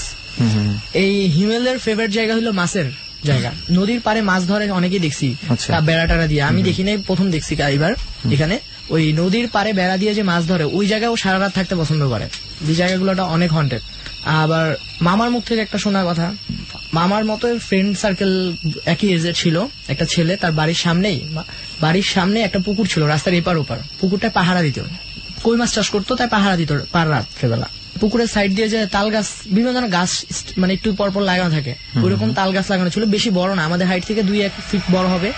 তো ওইখানে না মাঝে মাঝে একজন বুড়িকে বসে থাকতে দেখা যেত, বুড়ি বয়স্ক। তো উনি যখন কই মাছ রেগুলার চাষ করা শুরু করলো, মাছ বড় হইলো, পুকুর পাহারা দিতে হবে, তখন সে ওইখানে পাহারা দেয় ডেলি। এখন রাত্রেবেলায় প্রায় রাত্রেবেলায় বুড়ি তাকে প্রচন্ড ভয় দেখায়। এখন কিরকম টাইপ ভয়, সে ঘুমাচ্ছে, পাহারা দিতে দিতে ঘুমিয়ে গেছে ঘাসের উপর। ঘুম থেকে উঠে যদি চোখ খুললে একজন বুড়ি আপনার চেহারা দিকে ধাপ করে তাকায় রয়েছে, এরকম একটা দৃশ্য দেখলে কে ঠিক থাকবে? ওই রকম টাইপ ভয় দেখাতো। হঠাৎ করে কি হলো, সে শুধু বলতো আমরা ভয় দেখায়, আবার মাছ এত টাকা, মাছ নষ্ট করা যাবে না, এরকম টাইপ করতে করতে এক টাইম হঠাৎ কি হলো যে সে একদিন পাহারা দিয়ে, পরের দিন পাহারা দিতেছিল, দৌড়াতে দৌড়াতে বাসায় চলে গেছে। খুব ভয় পেয়েছে, আতঙ্কিত। তার 2-3 দিন পরে তার নাক মুখ দিয়ে রক্ত উঠে মারা গেছে। ওই জায়গায় ওইটা অনেক প্রচলিত, মানে বাজারে দাঁড়ায় গল্পটা বললেই সবাই বলে দিবে, মুখে মুখে গল্পটা আসছে। কোন জায়গা? এখান থেকে একটু পিছে। আচ্ছা, আমরা পেছনে ফেলে আসছি। পিছনে মানে বলতে কি সামনের দিকে, আমরা যেখানে নামছি তার থেকে আরেকটু সামনে এগিয়ে গেলে আমরা ওটা পাবো, ওই জায়গাটা পাবো, ওই জায়গাটাই। ওকে, মানে পুরো এরিয়াটাই আমার যেটা মনে হচ্ছে বেশ ব্যাপক মাত্রায় ভয়ঙ্কর। এবং আমরা কোথাও যে অজ্ঞান হয়ে যাওয়া বা পরবর্তীতে একটু অসুস্থ হলেও পরবর্তীতে সুস্থ হয়ে যায় এমন পাচ্ছি, কিন্তু এখানে যারই কোনো কিছু প্রবলেম হচ্ছে বড় ধরনের একটা ঘটনা, বড় ধরনের প্রবলেম হচ্ছে। তো মোটামুটি এই ছিল আপনাদের ঘটনাগুলো? হ্যাঁ, এই ছিল। এই আমাদের ময়মনসিংহ ট্যুরে গিয়া মানে যত এক্সপেরিয়েন্স। আচ্ছা, মানে আপনাদের সাথে আরেকবার। হ্যাঁ, রাইট। এবং আপনারাও নিয়ে আসছেন আমাদের এখানে। তবে আপনারা খুঁজে যেই ভয়ঙ্কর জায়গা বের করছেন, আমরা নিশ্চয়ই, আমি আর এখানে একটু অবাক হয়ে গেছি যে আপনারাও মানে এত ঘোরাঘুরি করেন। যাক, আমাদের সঙ্গে আরো একজন বন্ধু অনেকক্ষণ যাবৎ কথাবার্তা বলা হয়নি, ওনার সঙ্গে আমরা একটু পরিচিত হই। আপনার পরিচয়টা একটু ভালো করে জানি। আমার নাম বিল্লু, আমি ল্যাবিড হসপিটালে চাকরি করি। আমার হোম ডিস্ট্রিক্ট মাগুরাতে।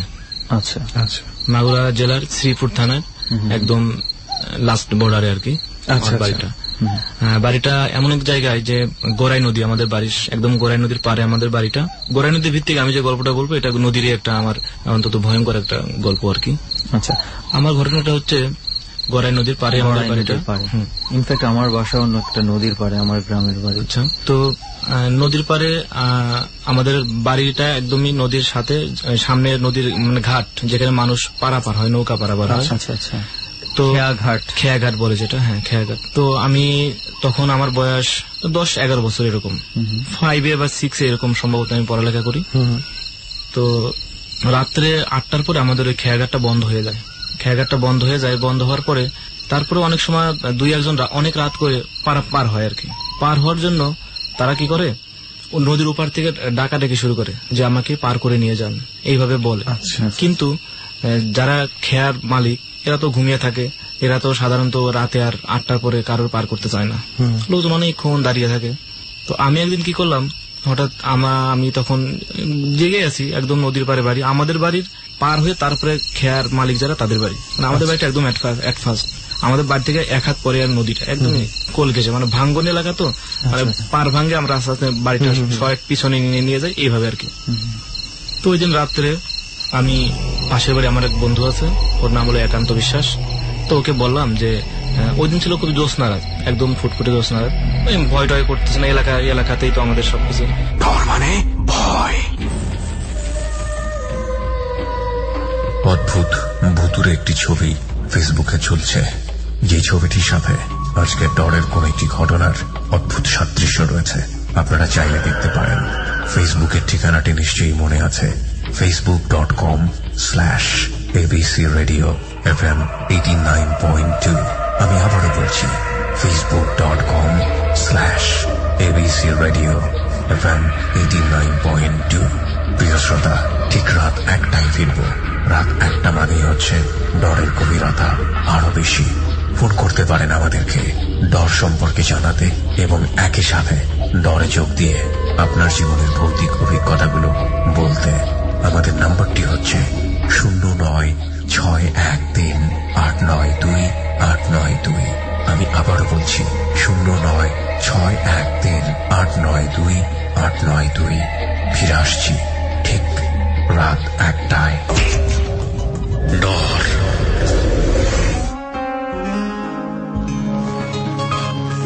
শুনছে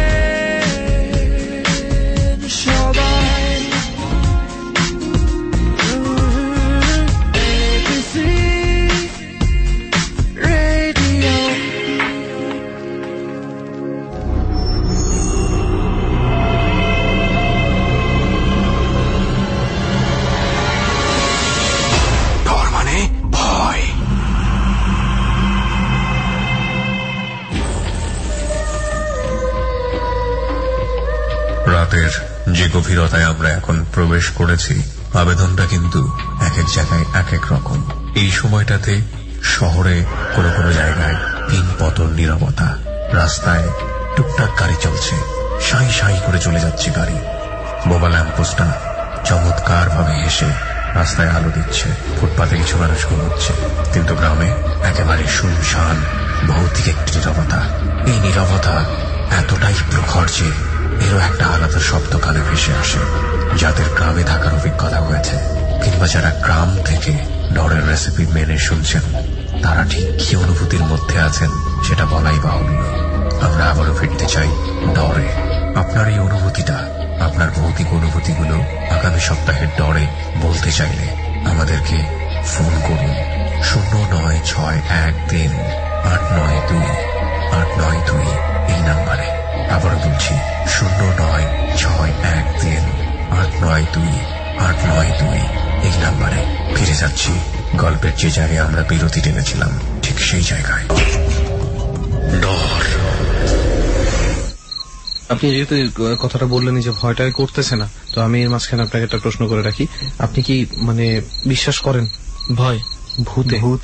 ভূতে আমি তখন বলতো ভূতে বিশ্বাস করতাম না। এক্স্যাক্টলি, এটাই জানতে চাচ্ছি। ভূতে বিশ্বাস করি না, আসলে ভূত বলে কিছু আছে। আমি নিজে নিজেই বলতাম যে আমি ভূত দেখবো, দেখি ভূত আমি কেমন জিনিস, কিভাবে তারা কথা বলে, কি করে। হ্যাঁ, তখন পর্যন্ত মানুষের মুখে শুনতে হাস্যকর লাগে। দেখি আমিও জীবনে একটা ভূত দেখবো, সে কেমন। বেশিরভাগ মানুষের ক্ষেত্রেই হয়, যেমন আমাদের প্রোগ্রাম শুনে অনেকে হাসছে। অনেকের কাছে মনে হবে যে ঘটনাগুলো তো শুধু কি বলছে, যাদের জীবনে ঘটেছে তারাই বলতে পারবে। তারপর কি হলো বিল্লু? তো সে আমার বন্ধু একান্তকে নিয়ে আমরা দুজনে বললাম চল নদীর উপরে, উনি ডাকাডাকি করতেছে, তো উনাকে আমরা পার করে নিয়ে আসি দুইজন। নদীর ওপার থেকে কেউ একজন ডাকতেছে, এপারে আসার জন্য ডাকতেছে মাঝিদেরকে, কিন্তু মাঝিরা ঘুমায় আছে, কেউ সাড়া দিচ্ছে না। তখন আপনারা দুইজন চিন্তা করলেন যে আপনারা যাই নিয়ে আসবেন। আমরা যে নিয়ে আসবো। হ্যাঁ, আচ্ছা। তখন আমরা কটা বাজে? তখন রাত 10টা বাজে, 10টা 10:30 এরকম বাজে। তো ওরা মাঝিরা কি করে, নৌকা যখন বন্ধ হয়ে যায়, নৌকার যে হাল আছে না, বইটা তো ছোট নৌকার বইটা বলে, এটা হলো বড় নৌকা, বড় নৌকার হাল বলে আর কি। লগি থাকে, বাঁশ, লগি থাকে, আর একটা হাল থাকে যেটা হাল বাইতে হয়। লগি দিয়ে তো এটা সাপোর্ট দিতে হয়, প্রেসার দিতে হয় আগানোর জন্য। তো এই হালটা আমরা কোথাও খুঁজে পাচ্ছি না। মাঝিরা কি করে, এটা খুবই লোকালয়ে রেখে দেয়। এটা বাড়িতে লুকিয়ে রাখে, বাড়িতে না, ওই নৌকার আশেপাশেই। হ্যাঁ, আঁকা বাঁকা উঁচা নিচু পরিবেশ, ভাঙনের এরিয়া তো এরকম আর কি। তো ওটা কোথাও খুঁজে পাচ্ছি না। তো এক পর্যায়ে খুঁজতে খুঁজতে পাইলাম। ওরা এটা টেনে বাড়িতে নিয়ে যাওয়ার একটা কারণ আছে, কারণ আমাদের বাড়ি ছাড়া নৌকাটা প্রায় 100-150 ফুট নিচে, অনেক উঁচু। তো আমরা হালটা পেলে ওকে নিয়ে নৌকা আস্তে আস্তে দুজন গল্প করতে মজা পাচ্ছে, জ্যোৎস্না রাত, ভালো লাগতেছে। দুজন যে উনাকে পার করে নিয়ে আসলাম। তো আমাদের মনের আমাদের ভিতরে কোনো আশা বা কোনো ছিল না যে ওনাকে পার করবো, কোনো কিছু লোভে এরকম কিছু, টাকা নিবো এই ধরনের কোনো সাহায্য জাস্ট এমনিতেই। রাত 10টা 10:30, খুব বেশিও না। আর আমাদের তো এলাকাতেই। তো আমরা তখন তো ছোট, আমি এটা দুজন করলাম, গেলাম, যাওয়ার পরে তো উনাকে পার করলাম। পার করার পরে এইভাবে যখন আমাদের কুলে চলে আসলাম, উনি যখন চলে যাবে, তখন আমাদের দুজনের 4টা টাকা দেয়, আমাদের 2 টাকা করে। তখনকার সময় 2 টাকারও অনেক মূল্য ছিল আর কি। তো প্রথম দিন যখন টাকা দিল, তখন আমাদের মধ্যে একটা লোভ তৈরি হলো যে ভালো তো, আমরা যখন স্কুলে গেলে 2 টাকা বন্ধুদের সাথে অনেক মজা করতে পারবো, বেশ ভালো লাগলো। এইভাবে অপেক্ষায় থাকতাম, কে কখন কবে এসে ডাকবে। তো এইভাবে অপেক্ষা করতে করতে আমরা 2 বন্ধু প্রায় এরকম পার করতাম। পার করতে করতে আমার ভিতরে একটা জিনিস কাজ করলো যে একদিন আমি একা পার করব, কারণ একা পার করলে ওই টাকার ভাগটা তো ওকে দিতে হবে না, এরকম একটা আমার ভিতরে কাজ করলো। আমি এরকম বেশ অনেকদিন ধরে এরকম হয়তো 1 বছর ধরে এরকম পার করতে, মানুষের মাঝে মাঝে পার করি টাকার লোভে। মাঝে মধ্যে আমরা 2 জনে যাই, মাঝে মধ্যে সিঙ্গেলও যাই। তো সিঙ্গেল যেতে যখন সাহসটা বেড়ে গেল, তখন চিন্তা করলাম আমি একাই যাই, ওকে আর নিব না, হয়তো টাকার পরিমাণটা বেশি পাবো। এরকম একটা দিনে গভীর রাতে, তখন 12টারও বেশি বাজে, আমি বাড়িতে শুয়ে আছি এবং সেদিন অন্ধকার রাত, গভীর অন্ধকার। গভীর রাত্রে একটা লোক এসে এভাবে ডাকতেছে, যে আমাকে এত করুণ চিকন সুরে ডাকতেছে যে মনে হচ্ছে ওই ডাকটা আমি শুধু একাই শুনতেছি। মনে হচ্ছে আপনাকেই আমাকেই মনে হচ্ছে এভাবে ডাকতেছে। প্রতিদিন আমি তো যাই, ওই লোকটা আমাকেই এভাবে ডাকতেছে। আমি মাঝখানে এমনও লোকের পার করছি যে যারা আমাদের গ্রামেরই মানুষ। আচ্ছা, আমাদের গ্রামের জেলে সম্প্রদায় আছে, ওরা মাছ বিক্রি করে, তো অনেকে আছে গভীর রাত করে, হ্যাঁ, যাদের কাজ শেষ হয় না, হয়তো মাছ বিক্রি শেষ হয় না, তারা তো শেষ করে আসবে সাধারণত। আমি যেহেতু পার করি, মানে পারের একটা পরিমাণ আমাকে দেয়, ফি দেয়, আর এমনি খুশি মানে একটু বেশি দেয়, জেলেরা বিশেষ করে বেশি দেয়। তো আমি খুবই লোভে থাকতাম যে ওদের পার করবো, মনে হয় যেন ওরাই ডাকতেছে। হ্যাঁ, নাম ধরে তো ডাকে না যে আমি অমুক বলছি আমাকে পার করে নিয়ে যাও, এভাবে তো বলে না, জাস্ট বলে আমাকে পার করে নিয়ে যাও, ওই মাঝিদের নাম ধরে ডাকে। তারপর আমি এরকম অপেক্ষায় থাকি যে মাঝিরা যেন আসে, ওনারা যেন পার হয়। তো সেদিন গভীর রাত্রে ওই রকম করুণ সুরে আস্তে আস্তে ডাকতেছে যে আমাকে পার করে নিয়ে যান, আমাকে পার করে নিয়ে যান। তখন আমি ঘুমিয়ে আসি, আমি উঠলাম আস্তে আস্তে। আমি তখন বাড়িতে, মানে ছোটবেলা থেকে আমি একা একা ঘুমানোর অভ্যাস, একা একাই ঘুমাই। তো ওই দিন গভীর রাত আমি উঠছি, ওঠার পরে আমার হাতে একটা টর্চ লাইট, ওটা আমার বাবার টর্চ লাইট ছিল, আমি বাবার বিছানা থেকে আস্তে করে টর্চ লাইটটা নিয়ে আসছি। এটা তখনকার লাইট ছিল ব্যাটারি চালিত লাইট, 3 ব্যাটারি 2 ব্যাটারি এরকম, একটা ছিল 3 ব্যাটারি লাইট। ওইটা আমি নিয়ে বের হয়েছি।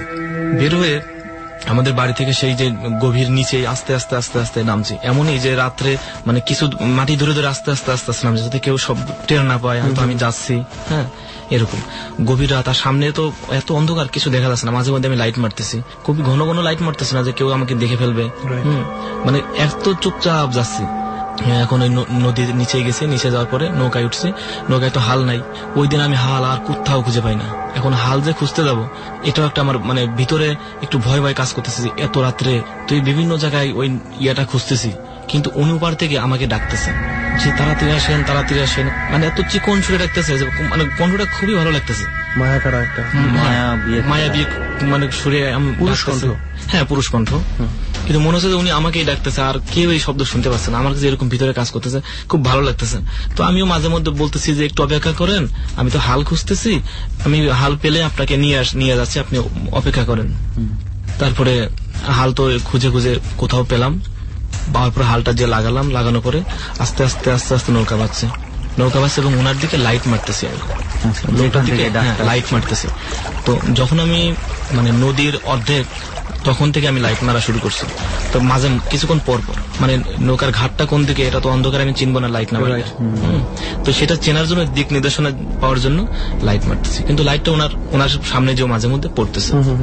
তো পড়লে পরে দেখি উনি লাইট যখন মারি, তখন দেখে যে উনি একা একটা মানুষ, আর উনার হলো একটা সাইকেল আছে, আর সাইকেলের পিছনে মাছের ঝাঁকা, খালি ঝাঁকা আর কি, খালি ঝাঁকা।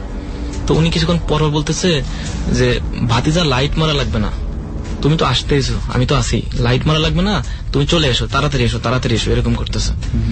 তারপরে আমি গেলাম, যাওয়ার পরে যখন ওই ঘাটের কাছে কাছে আমি নৌকাটা ভিড়ছি, নৌকাটা বাঁধছি, বাঁশের সাথে নৌকাটা সুন্দর করে বাঁধছি, বেঁধে ওনাকে ডাকতেছি যে আসেন। মানে উনি এমন একটা কণ্ঠে ডাকতেছে কাছে, যে আমি ওনাকে মানে চিনতে পারছি, এরকম মনে হচ্ছে আমাদের গ্রামেরই একটা জেলে, উনি এরকম রাত করে আসছে। তখন পর্যন্ত কিন্তু আমার ভিতরে ভয়ের কোনো অবকাশ নাই।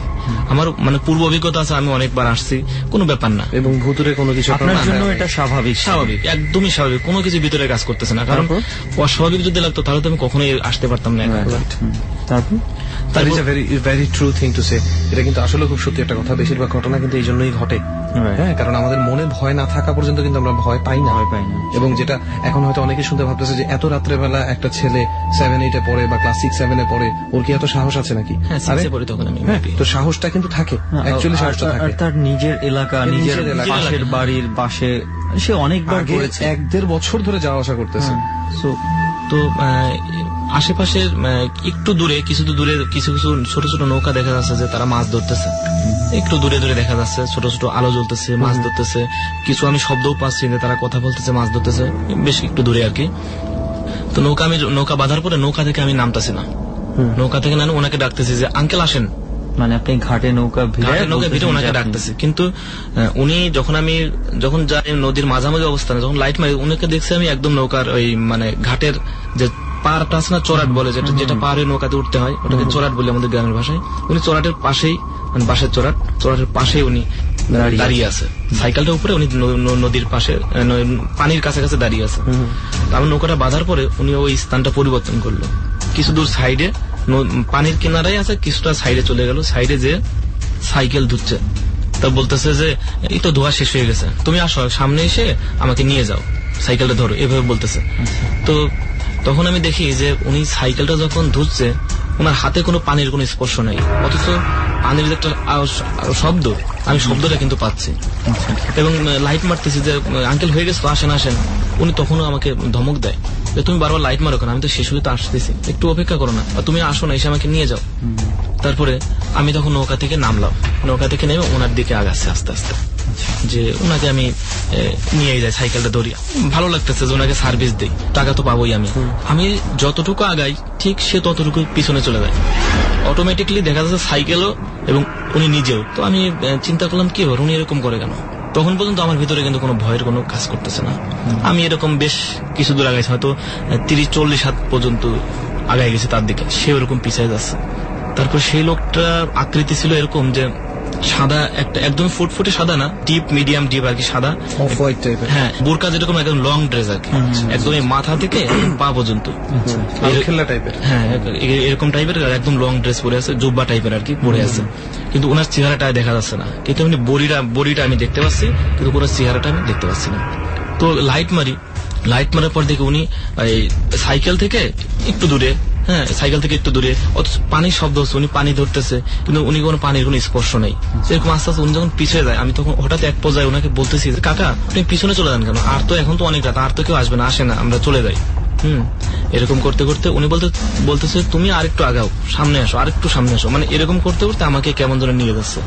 এরকম করতে তো তখন হঠাৎ আমার ভিতরে একটা ভয় ভীতি কাজ করতেছে। এর মাঝে আমি একটা লাইট মারছি ওনার দিকে, লাইট মেরে দেখি যে ওনার পাউস মাটির সাথে ওনার কোনো স্পর্শ নাই, মিনিমাম 1 হাত মতো এরকম উঁচা মানুষ এবং অনেক লম্বা মানুষ। যখন আমি লাইট মেরে ওনাকে এটা দেখছি, উনি আমাকে ধমক দিছে, নিচে তুমি নিচে লাইট মারো কেন, আমাকে এইভাবে ধমক দিছে, তুমি নিচে লাইট মারো কেন। তখন আমার ভিতরে একটা ভয় ভীতি কাজ করছে যে মসজিদে আমি কোথায় আসলাম, নিচে লাইট মারি কেন, উনি হঠাৎ এখন এই কথা বলতেছে।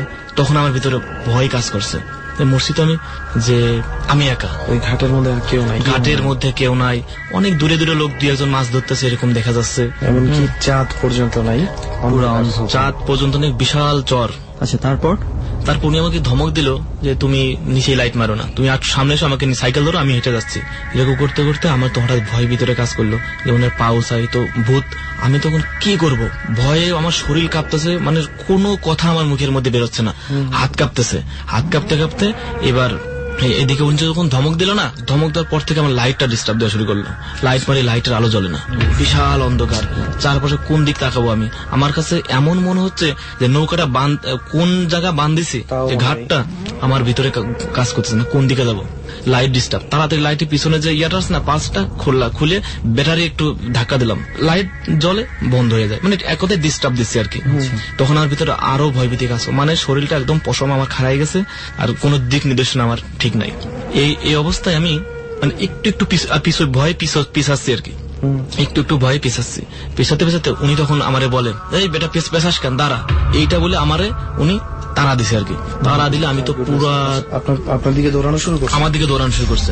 উনি যখন আমার দিকে দৌড়ায় না, আমি তখন এটা স্পষ্ট মনে আছে আমার, যে মনে হচ্ছিল যে উনি তখন একা না, ওনার চারপাশে অনেক বড় একটা মানে বট গাছের মতো ছায়া আমার দিকে আসতেছে। আমি তো পিছনে ঘুরে বিশাল জোরে চিল্লানি দিছি, চিল্লানি দিয়ে আমি মানে এত জোরে চিল্লানি দিছি, আমার নদীর ওপারের মানুষ আমার চিল্লানি শুনে মানে ঘুম ভাঙছে, সবাই দৌড়ায় টের পাইছে। কে আমি তো প্রচুর জোরে শুধু এক কথায় আমি চিল্লাচ্ছি, চিল্লানো ছাড়া আমার কোনো শব্দ মুখ দিয়ে আসতেছে না। এবং ওপার থেকে বলতেছে কে তুই কে, এরকম বলতেছে ওপারের লোকজন। আমি যে আমার নামটা বলবো, আমার নাম ক্লিয়ার আমি বলতে পারতেছি না, যে আমি বিল্লো। শুধু চিল্লাচ্ছি বাঁচাও, কে আছো তোমরা, আমাকে তাড়াতাড়ি নিয়ে যাও। কয় তুই ওইখানে কি করতে গেছিস, এরকম বলতেছে।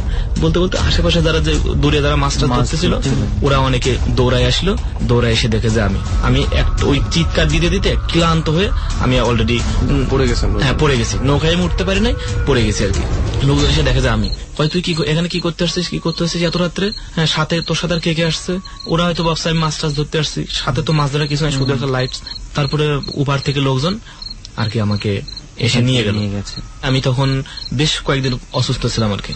আমাদের এখানে তখন একটা জিনিস প্রচলন ছিল যে ভয় পেলে নাকি পেটে ব্যথা হতো, পেটে পাথর হতো। এটা আমার বাস্তব, আমার এটা হয়েছিল।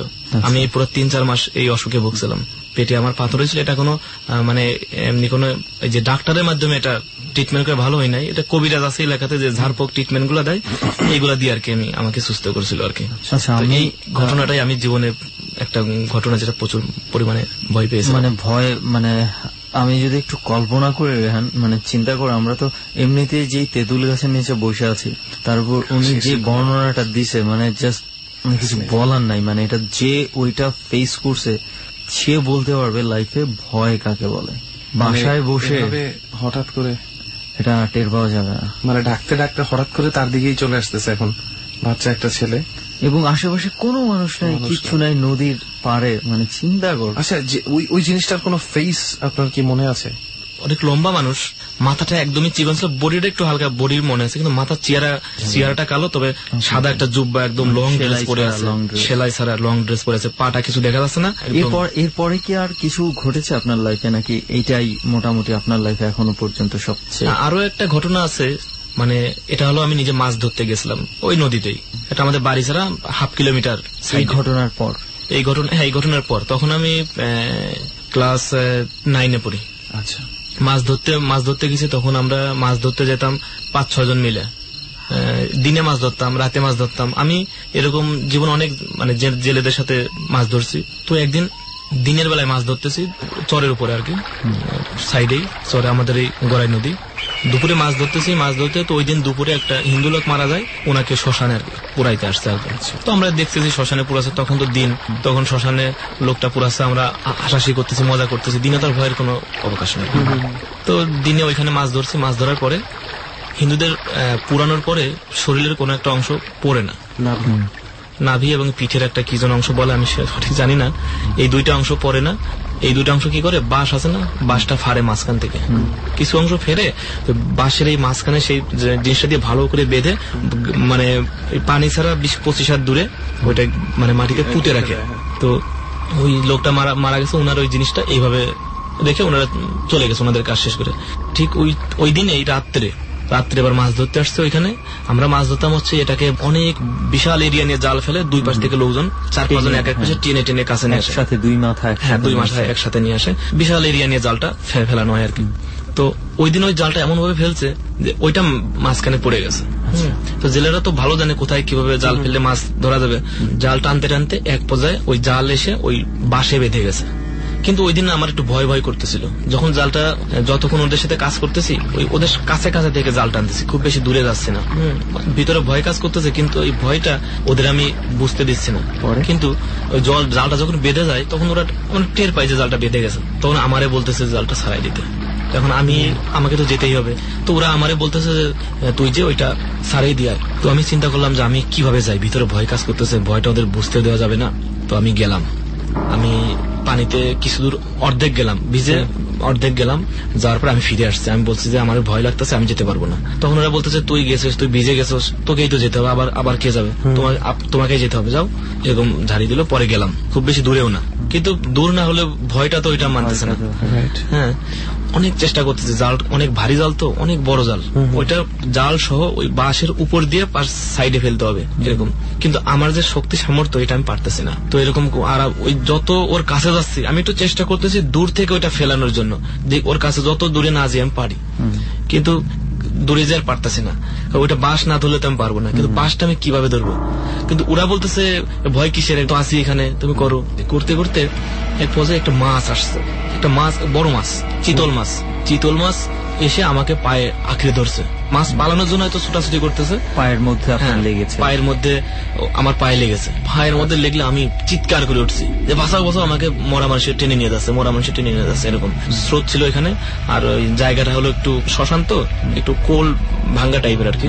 তো ওরা তাড়াতাড়ি একজন এসে আমাকে আর কি ধরে, আমি তো চিল্লাই দিয়ে আমি নদীতে আর কি ওই জাল ধরে ভেসে আছি। ওই প্রচুর আমি একটা ভয় পাইছি ওই দিন, যে এমনির ভিতরে ভয় কাজ করতেছিল, হয়তো এটা আসলে ওইটার কারণে মানুষই এসে আমাকে ধরছে। এটা বড় একটা ভয় পাইছি ওই দিন আমি। তো রেহান, মানে বিশেষ করে ওনার সেই নৌকার ঘটনা, মানে আমার মনে হয় পুরোই এক ঘটনাতেই আজকে। সেটাই আমাদের এখানে তো মানে এবিসি রেডিও তো কম মানুষ না, প্রচুর প্রচুর পরিমাণে মানুষ শুনে। তার মধ্যে নিশ্চয়ই ওনার মতন, উনি যেরকম ছোটবেলায় আশা করি মাইন্ড করবেন না বিল্লু ভাই, একটু দুষ্টই ছিলেন, তো এরকম দুষ্ট কেউ যদি থাকে তাহলে তাদেরকে আমি বলবো এই এক্সপেরিয়েন্সটা বোঝার জন্য। আমার মনে হয় যারা ডর শুনবে এই ঘটনাটা, ঘটনাটা আমি জানি না রাতের বেলা তাদের কাছে কিরকম এফেক্ট ফেলবে, তবে আমার মনে হয় যে যেখানে থেকে যে যে অবস্থাতে থেকেই শুনুক, এই ঘটনাটা ভয় পেতে বাধ্য। ভয় আমি পাওয়ার পর থেকে আজও আমি রাতের বেলায় কোনো কিছু দেখলেই কেমন যেন ভয় পাই আমি, সেই ভয় এখনো ভিতরে আমার কাজ করে। না আসলে আপনার গল্পটা অন্যরকম ভালো লাগছে, আর আমাদের সাথে তো আরো মানুষ আছে, তাই না সুমন? আপনার নামটা বলতে চাচ্ছি না। আচ্ছা, আপনি নাম বলতে চাচ্ছেন না। আচ্ছা, আপনি যেহেতু নাম বলতে চাচ্ছেন না, আমরা সেক্ষেত্রে রেহান এক কাজ করে ওনাকে আমরা ভাই নামেই বলি। অবশ্যই। ঠিক আছে ভাই, তাহলে আপনি যেটা বলছিলেন যে আমরা একটু মানে আপনাকে দেখেও যেটা বুঝতে পারছি যে আপনি খুব বেশি কথা বলতে যাচ্ছেন না, আপনি একটু কম কথার মধ্যেই সবকিছু শেষ করতে চান। মানে আমার সন্ধ্যার পরে পুরোপুরি আমি একা হয়ে যাই, আমার সাথে কেউ থাকতে পারে না, আমার কোনো বন্ধু বান্ধব কেউ সাথে থাকতে পারে না, বন্ধু বান্ধব কেউ থাকতে পারে না, শুধুমাত্র আমার যারা রিলেটিভ, যাদের সাথে আমার মা বাবা কিংবা আমি সব ব্যাপারগুলো শেয়ার করছি, তারা যারা জানে, অনেকেই সন্ধ্যার পর আমার সাথে থাকতে চায় না। কেন? আমার সাথে কেউ থাকে, এমন কেউ থাকে যে সে পৃথিবীতে নাই। আমার কিছু দু একটা বন্ধু মারা গেছে স্কুল লাইফে, তারপরে গাড়ি অ্যাক্সিডেন্টে কিংবা যে কোনো কারণে, তারা আমার সাথে থাকে। এদের সবারই কি অস্বাভাবিক মৃত্যু হয়েছে?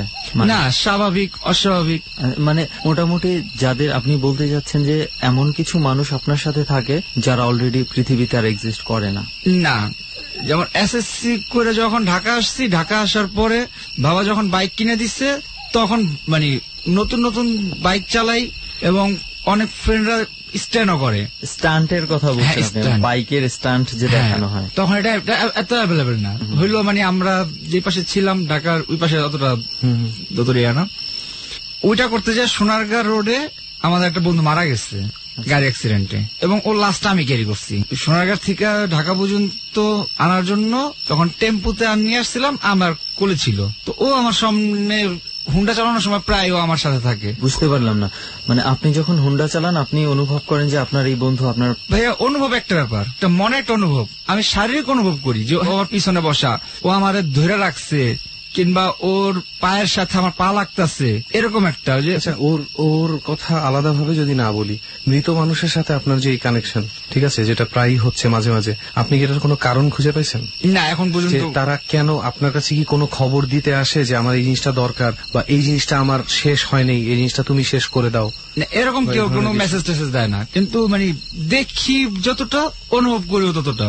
তো আপনি এগুলো দেখে মানে আপনার ভয় লাগে না? বা প্রথম খুব ভয় লাগতো। প্রথম বাবা মার বলতাম, ঢাকাতে আসার পরও একা থাকতে পারতাম না। হুজুর, ফকির, মুসলমান ধর্ম ছাড়া অন্যান্য ধর্মেরও যারা, ওদেরও মাধ্যমেও চিকিৎসা করানোর চেষ্টা করছে, কিন্তু আমার সবচেয়ে মানে অদ্ভুত এই ব্যাপারটা যে আমার চিকিৎসা কেউ করতে চায় না। খুব আগ্রহ নিয়ে আমার চিকিৎসা করতে আগায়, কিন্তু 2 দিন 3 দিন পরে আমার কাছ থেকে যে খরচ নেয় যে চিকিৎসা করার জন্য, সেটা সহ আমাকে ব্যাক করে। সে যেটা খরচ করছে সেটাও রাখে না, সে আমাকে পুরোটা ব্যাক করে। আচ্ছা, যে এই জন্যই কি আপনার একাকিত্ব, যে সন্ধ্যার পরে বা ওই সময়টাতে? সন্ধ্যার পরে আমার বন্ধু যদিও আমার পিছনে হুন্ডায় ওঠে কিংবা আমার সাথে বসে, ওরাও অনুভব করে যে ও আমার পিছনে বসছে, ওর পিছনে অন্য কেউ বসছে। আমি রাত্রে হুন্ডা চালানোর সময় আমি হুন্ডা সবসময় লুকিং গ্লাসটা আমার ঘুরে রাখতে হয়, কারণ আমি তাদের চেহারা দেখতে চাই না। তার ভেতরে একটা কষ্ট যে আছে সেটা আমরা এখানে যারা আছি ফিল করতে পারছি। হয়তো উনি বিষয়টা খুব ওইভাবে এক্সপ্রেস করতে পারছে না, বাট এটা আমরা দেখে অনুভব করতে পারছি। তো আমরা ডর টিমের কাছে একটু শুনেছিলাম যে আপনি লঞ্চে অনেক ঘোরাঘুরি করেন। লঞ্চের এত ঘোরাঘুরি কেন হয়? আমাদের বাড়িটা যে এখানে নদীপথটা প্রধান মাধ্যম লঞ্চে যাতায়াত করতে। হ্যাঁ, তো সবসময় আমরা যাই। আমরা বছর 1.5 আগে লঞ্চে যাচ্ছি, রাত্রে লঞ্চে। তো সদরঘাট থেকে ছাড়ার পরে রাত্রে 11:30-12টার দিকে ছাদে গেছি। ছাদে যাওয়ার পরে ব্রিজের সামনে যেতে লেগেছি, যেখানে চালানো হয়, তার সামনে যাওয়ার জন্য আগাইছি। এর মধ্যে দেখলাম যে দুনো সাইডে লাগানো, এক সাইডে লাগানো, তো ঘুরে আরেক সাইডে গেছি, তো লাগানো। লঞ্চ স্টাফদের ডাকলাম, বললাম যে খোলো, সামনে যাবো। ভাই সামনে যায় না, দাঁড়াইতে পারবেন না, দেওয়া দরকার নেই। আমি বলি দাঁড়াইতে পারবো না, কি লেগে? না ভাই, দেওয়া দরকার নেই, দাঁড়াইতে পারবেন না। মেজাজটা খারাপ হয়ে গেল যে গরমের দিন, শীত, বাতাস লাগে না, কেবিনের ভিতরে ফ্যান চললে কিন্তু কোনো ইয়া না, তো বাজে রাত্র 12টা 1টার মতো, যে এখন সামনে যাইতে পারে যায় দাঁড়াইতে পারবো নয়, এটা ক্লিয়ার কইতাছে। চিৎকার 2-3বার চিল্লাচিল্লি করার পরে ও খুলে দিছে, খুলে গেছে যে আচ্ছা দাঁড়াইবেন, দাঁড়ান, পরে কিছু কইতে পারবেন না। তো খুলে দেওয়ার পরে দেখলাম যে ভিতরে ওরা 2 জন আছে, ওদের যে মানে যে স্টারিংটা ধরা, ও আমার দিকে তাকায় রয়েছে পুরা মানে রাগ চোখে, ওর হাতে সিগারেট, ও সে অবস্থায় চালিয়ে যাচ্ছে। তো আমি ওর দিকে তাকায় একটা হাসি দিয়ে বললাম যে কি হয়েছে, আপনার আইতে না করলাম, এরপর আপনি আইলেন, একথা কয়ে থামিয়া গেল। থামিয়া যাওয়ার পর আমি সামনে দাঁড়াইলাম, সামনে দাঁড়ায় সিগারেট ধরাইছি। এর মধ্যে আমি যে পাশে দাঁড়ানো লঞ্চ এর সামনের সাইডটা মানে নাকের মতো এরকম থাকে কোণের চান, আমি এক পাশে দাঁড়ানো, একটা দড়ি বাঁধা, দড়ির উপরে মানে এক পা উঠে দাঁড়াইছি। এমনি দেখি দড়ির অপর প্রান্তে যে পাশে বাঁধা, সেখানে একটা মহিলা দাঁড়ানো, অস্বাভাবিক ভাবে দাঁড়ায় রয়েছে, চুল উঠতেছে। আমার এই পাশে কোনো বাতাস নেই, ভাবসা গরম একটা, কিন্তু ওনার এই পাশে ওনার আঁচল উঠতেছে, চুল উঠতেছে। আমিও তাকায় রয়েছি, আমি ওদের দিকে ব্রিজে তাকানোর পরে দেখলাম যে ওরাও তাকায় রয়েছে, ওরা অনেকটা মানে ভীতু ভাবে তাকায় রয়েছে, যে হ্যাঁ মহিলার দিকে ওরাও তাকাইছে। তো লঞ্চ মোটামুটি স্বাভাবিক গতি ছিল। তো এর মধ্যে যে মাস্টার থাকে, মাস্টার লঞ্চ থামাই দিচ্ছে, লঞ্চ থামানো একেবারে থামানো যায় না কখনো, ইঞ্জিন বন্ধ করলো, লঞ্চ অনেক আগায়। তো আমি ওরা যা কইলাম যে আপনি বন্ধ করলেন কি লিগা, লঞ্চ এমন ইয়া করলেন কি লিগা, দোয়াদুর যা পারেন পরে, এতটুকু শুধু কইলো। পরে আমি তাকালাম, দেখলাম মহিলাটা, আমি বললাম যে এই জায়গাটা মহিলা আপনিও দেখছেন, আমি হ্যাঁ দেখলাম তো, জান কেমনি ঘুমাই থাকেন, আর কোনো কথাবার্তা করেন না। পরে যখন আমি দরজা ক্রস করে যখন সামনের দিকে মানে যে সাইডে তালা খুলে দিব দেখা ও বের হয়েছে ব্রিজ থেকে, তখন দেখলাম যে ওদের 2 জনের শরীরে 1 জনের শরীরে জামা কাপড় নেই। পরে আমি আর ওনাদের না থাকে পরে চলে গেলাম। পরে সকালবেলা যখন নামবো লঞ্চের থেকে, পরে দেখি যে নিচে বসা একজন, ঘাটে লঞ্চ ভিড়ছে 5টা 5:30টার দিকে, আমি নামছি দেরি কইরা। পরে জিজ্ঞেস করলাম যে কি কালকে এমন কি ভাই, যা দেখছেন কেউ কাছে কোয়েন্ট হয় না, এডি হয় লঞ্চে, এবং আপনি আজকে দেখছেন, অনেকে দেখতে পারে, অনেকে সহ্য করতে পারে, অনেকে সহ্য করতে পারে না। আর আমার 2003-এর থেকে যে সমস্যা শুরু হয়েছে, ওইটার পর থেকে এটার আমার অস্বাভাবিক মনে হয়নি। আপনি তো এই ধরনের কিছু একটা সমস্যার মধ্যে দিয়ে যাচ্ছেন, তো এই বিষয়গুলো আপনার কাছে স্বাভাবিকই মনে হয়। তো সাধারণত কি মাস্টার ব্রিজে আপনি দরজা বন্ধ রাখার কথা বলছিলেন, বা এই ধরনের কারণেই কি দরজাগুলো কি রাতের বেলা বন্ধ রাখে বা কিনা? মনে হয়, কারণ ওরা সব সময় আপনি দেখবেন যে মানে আমি যেটা দেখছি, আমি যে সব লঞ্চে যাতায়াত করি, ওরা ওই 2 পাশে ধরে গেট থাকে, এগুলো লক করে রাখে, ওরা সম্পূর্ণ ভিন্ন ভাবে লঞ্চ চালায়। 2006-এর শেষের দিকে রাত্রে এরকম লঞ্চে যেতেছি, লঞ্চে সব সময় যখন লাশ ক্যারি করে, লঞ্চের নিচে কখনো লাশ রাখে না, ডেকে রাখে না, দোতলায় কেবিনের পিছনে রাখে না, সবসময় ছাদে উঠাইয়া একবারে পিছনে রাখে, আর নাইলে একবারে সামনে রাখে। তো একদিন যাইতেছি, আমরা 2 দিনের ফ্রেন্ড ছিলাম, তো লাশের সাথে কেউ নাই, তো লাশ রেখে দিয়েছে। সাধারণত কোন লাশ কেউ রাখলে কফিন বন্দি লাশ, কফিন না, কাঠের বাক্স, উপরে প্লাস্টিক দেওয়া। প্রথমে বুঝতে পারিনি, পরে রাত্রে লঞ্চে যাতায়াত করি, তো বন্ধু বান্ধব সবাই যদি একসাথে 4-5 জন থাকি, তাহলে পুরো লঞ্চ ঘুরি, লঞ্চে একটু কেবিনে বসি, একটু নিচে যা চা খাই, আর ক্যান্টিন গুলো থাকে নিচে, একটু ঘুরে পড়ি। তো ছাদে আসছি, মানে লঞ্চে বাতাস আছে, হালকা হালকা শীত পড়ছে, অক্টোবরের শেষের দিকে। আমরা কেউ বুঝি না, আমরা সবাই মানে লঞ্চের পিছনে বাক্স রাখা, তো আর আমরা কেউ কখনো যাই কি আছে, আমি আর আমার 2 বন্ধু যাই বসছি, 2 জন দাঁড়ানো, 3 জন বসা। বাক্সের উপরে বসছেন? হ্যাঁ, প্লাস্টিক করা, তো 2 পাশে যে লাশের বাক্স, তো মাথা কাছে পায়ের কাছে যে হ্যান্ডেল থাকে, হ্যান্ডেলও নাই। আপনারা বুঝতে পারেন না? না। আর রাত্র তখন বাজে 10:30 মিনিট, 11:30 বসছি, বসে স্বাভাবিকভাবে সিগারেট খেতেছি, তো আমরা নিজের এটা বুঝিনি। এর মধ্যে এক লঞ্চের স্টাফ এসে যাচ্ছে যে বাইক কি করা, এই জায়গায় বসে গেলি, বললাম যে কি হয়েছে, তোকে সমস্যা কি, এই জায়গায় বলে কি বাইরে দিয়ে লাশ। এই কথা যখন করেছে, তখন সবাই দাঁড়ায় গেছে, দাঁড়ায় যা মানে দোয়া দূর যে যতটুকু পারি পড়ছি। পরে কেবিনে যা বসছি, কেবিনে যা বসে টাস টুস খেলতেছি, 4-5 জন, তো এক কেবিনের মধ্যে ঘুমানোর কোনো ইয়া নেই। এর মধ্যে লঞ্চের মধ্যে চিল্লাচিল্লি শুরু হয়েছে, কি হয়েছে জানার জন্য বাইরে হয়েছি। প্রথম মনে করছে ডাকেত করছে, শোনার জন্য এক স্টাফে ধরছি, যেটা আমাকে বলছে যে এটার মধ্যে লাস্ট, ওরা ডাক দিছি কিরে কি হয়েছে, ভাই ঘটনাটা ঘটছে, এটা কখন যাবো না, প্যাসেঞ্জার মধ্যে কখন যাবো না। আমি বললাম কি হয়েছে ভাই, জিগান না, আপনারা তো সবসময় যাতায়াত করেন, আপনারা জিগান না। আমি বললাম না কি হয়েছে। পরে আমার ইঞ্জিনের রুমের পিছনে লয়ে গেল, ওই যে অনেক সাউন্ড থাকে ইঞ্জিনের, লঞ্চ ইঞ্জিনের সাউন্ড প্রচুর থাকে। পরে যাই সামনে যে লাশের বাক্সের মধ্যে বসছেন, লাশের বাক্স তো পড়ে গেছে, মানে পড়ে যায় কেমনি, লঞ্চের ছাদের উপরে রেলিং দেওয়া, লঞ্চের বাক্সটা উপরে দিয়ে রেলিং দেওয়া, এর মধ্যে পরে কেমনি, তবে এটা তো কেউ জানে না। লঞ্চের পড়ে গেছে, সাউন্ড হয়েছে, আমরা দৌড়ে মাস্টার বাইরে দেখা যায় যে লাশের বাক্স নাই, নীল কালার প্লাস্টিক পেয়েছে না, খেয়ে আমরা টসলেট মারছি, সাউন্ড পাইছে অনেকেই, কিছুটা পড়ছে, কিন্তু এরপর আর নাই। তো তো এরপরে মাস্টারে যাই গেলাম ভাই কি লঞ্চ কি থামাবেন নাকি, আমার কাছে আপনারা কি পাগল হয়েছেন, আপনার ক্ষমতা এলাকায় যা দেখে এই জায়গায় কোনো কথা কেন না, তাহলে জিজ্ঞেস আপনার কাম আপনারা ঘুমান কেবিনে ঘুমান, আপনার এসে ব্যাপারে কোনো জানার দরকার নেই। পরে জিজ্ঞাসা করছিলাম যে কোন এলাকার লাশ কি আশয় বিষয়, পরে ওরা আমাকে কিছু কয় না, আমরা লাশ নাকি ঢাকা তো উড়াই দিয়ে গেছে, যতটুকু জানছে উড়াই দিয়ে গেছে, কইছে শেষ ঘাট দিয়ে থাকে সেটা তো না নামাই নিব। আচ্ছা আচ্ছা, এতটুকুই। আর কোনোদিন কোনো ধরনের ঝামেলায় কি পড়েছেন বা কোনো কিছু লঞ্চ নিয়ে কোনো কিছু আছে নাকি আপনার, যেহেতু লঞ্চে এত ঘোরার অভিজ্ঞতা? লঞ্চের সবচেয়ে স্মরণীয় যে ঘটনাটা, এটা আমার মনে হয় আমি কোনোদিনও ভুলতে পারবো না। তো 2010 খেয়াল নেই, হয় 10-এর শেষের দিকে কিংবা 11-র ফার্স্টের দিকে আমাদের লাইনে একটা লঞ্চ মুন্সিগঞ্জ ডুবে গেছিল রাতে। আচ্ছা, ওইটার মধ্যে আমরা প্রায় সময় যাতায়াত করতাম। তো ওইটার অনেক স্টাফ আমাদের পরিচিত ছিল। বয়সটা 25, মানে ইয়াং বয়স যেটা আমরা বুঝি সেটা ভালো, যে ওদের দেওয়া সবসময় চা যা যা লাগে দরকার ওদের দিয়ে আনায়, তারপর যাওয়ার সময় টুকটাক কিছু ভালো সম্পর্ক ছিল আর কি। প্লাস আমরা ওদের দিয়ে ভাত টাত আনাইতাম, আবার ওদের জন্য কিছু নিয়ে আসতাম, ঢাকা থেকে দেশে যাওয়ার সময় টুকটাক কিছু নিয়ে যেতাম। তো ওরা খুশি হইতো, একদম ছোট ভাইয়ের মতো। হ্যাঁ, ওরা সবসময় আমাদের টুকটাক খেদমত করতো। তো যে লঞ্চ যেটা দুর্ঘটনা ঘটছিল, ওইটা যেদিন দুর্ঘটনা ঘটে তার আগের দিন আমি লঞ্চে যাই গ্রামে। আচ্ছা, যখন দুর্ঘটনা ঘটে আগের দিন যখন গেছি তখন ও খুব আন্তরিক ভাবে ইয়া করছে, আমাদের খাবার দাবার আইনা দিচ্ছে, খেদমত করছে। তারপর আমরা সবাই একসাথে লঞ্চের কোন স্টাফ? হ্যাঁ, লঞ্চ সাইড স্টাফ। আচ্ছা, তো ওর নামটা আমি বলতে চাচ্ছি না। ঠিক আছে, ফ্যামিলি। ওকে, ঠিক আছে। কেবিনে বসে আমার বন্ধুরা যখন সবাই আড্ডা মারছি, চাটা ইয়া করছি, তখন ওই যে তারপর আমি বলছিলাম যে আমার মাথাটা ব্যথা করতেছে, তো একটু মাথাটা একটু টিপা দে। তো আবার মাথা টিপা দিচ্ছে, শরীর টরীর একটু মেসেজ করে দিচ্ছে। পরের দিন যখন অ্যাক্সিডেন্ট হয়, তারপরে লঞ্চটা উঠে মুন্সিগঞ্জের এক সাইডে রাখা ছিল, নদীর পাড়ে তোলা হয়েছে। হ্যাঁ, পানির নিচ থেকে তোলার পরে লঞ্চটা সাইডে রাখা হয়েছিল। এর 2-3 দিন পরে আমি গ্রাম থেকে ঢাকাতে ব্যাক করতেছি।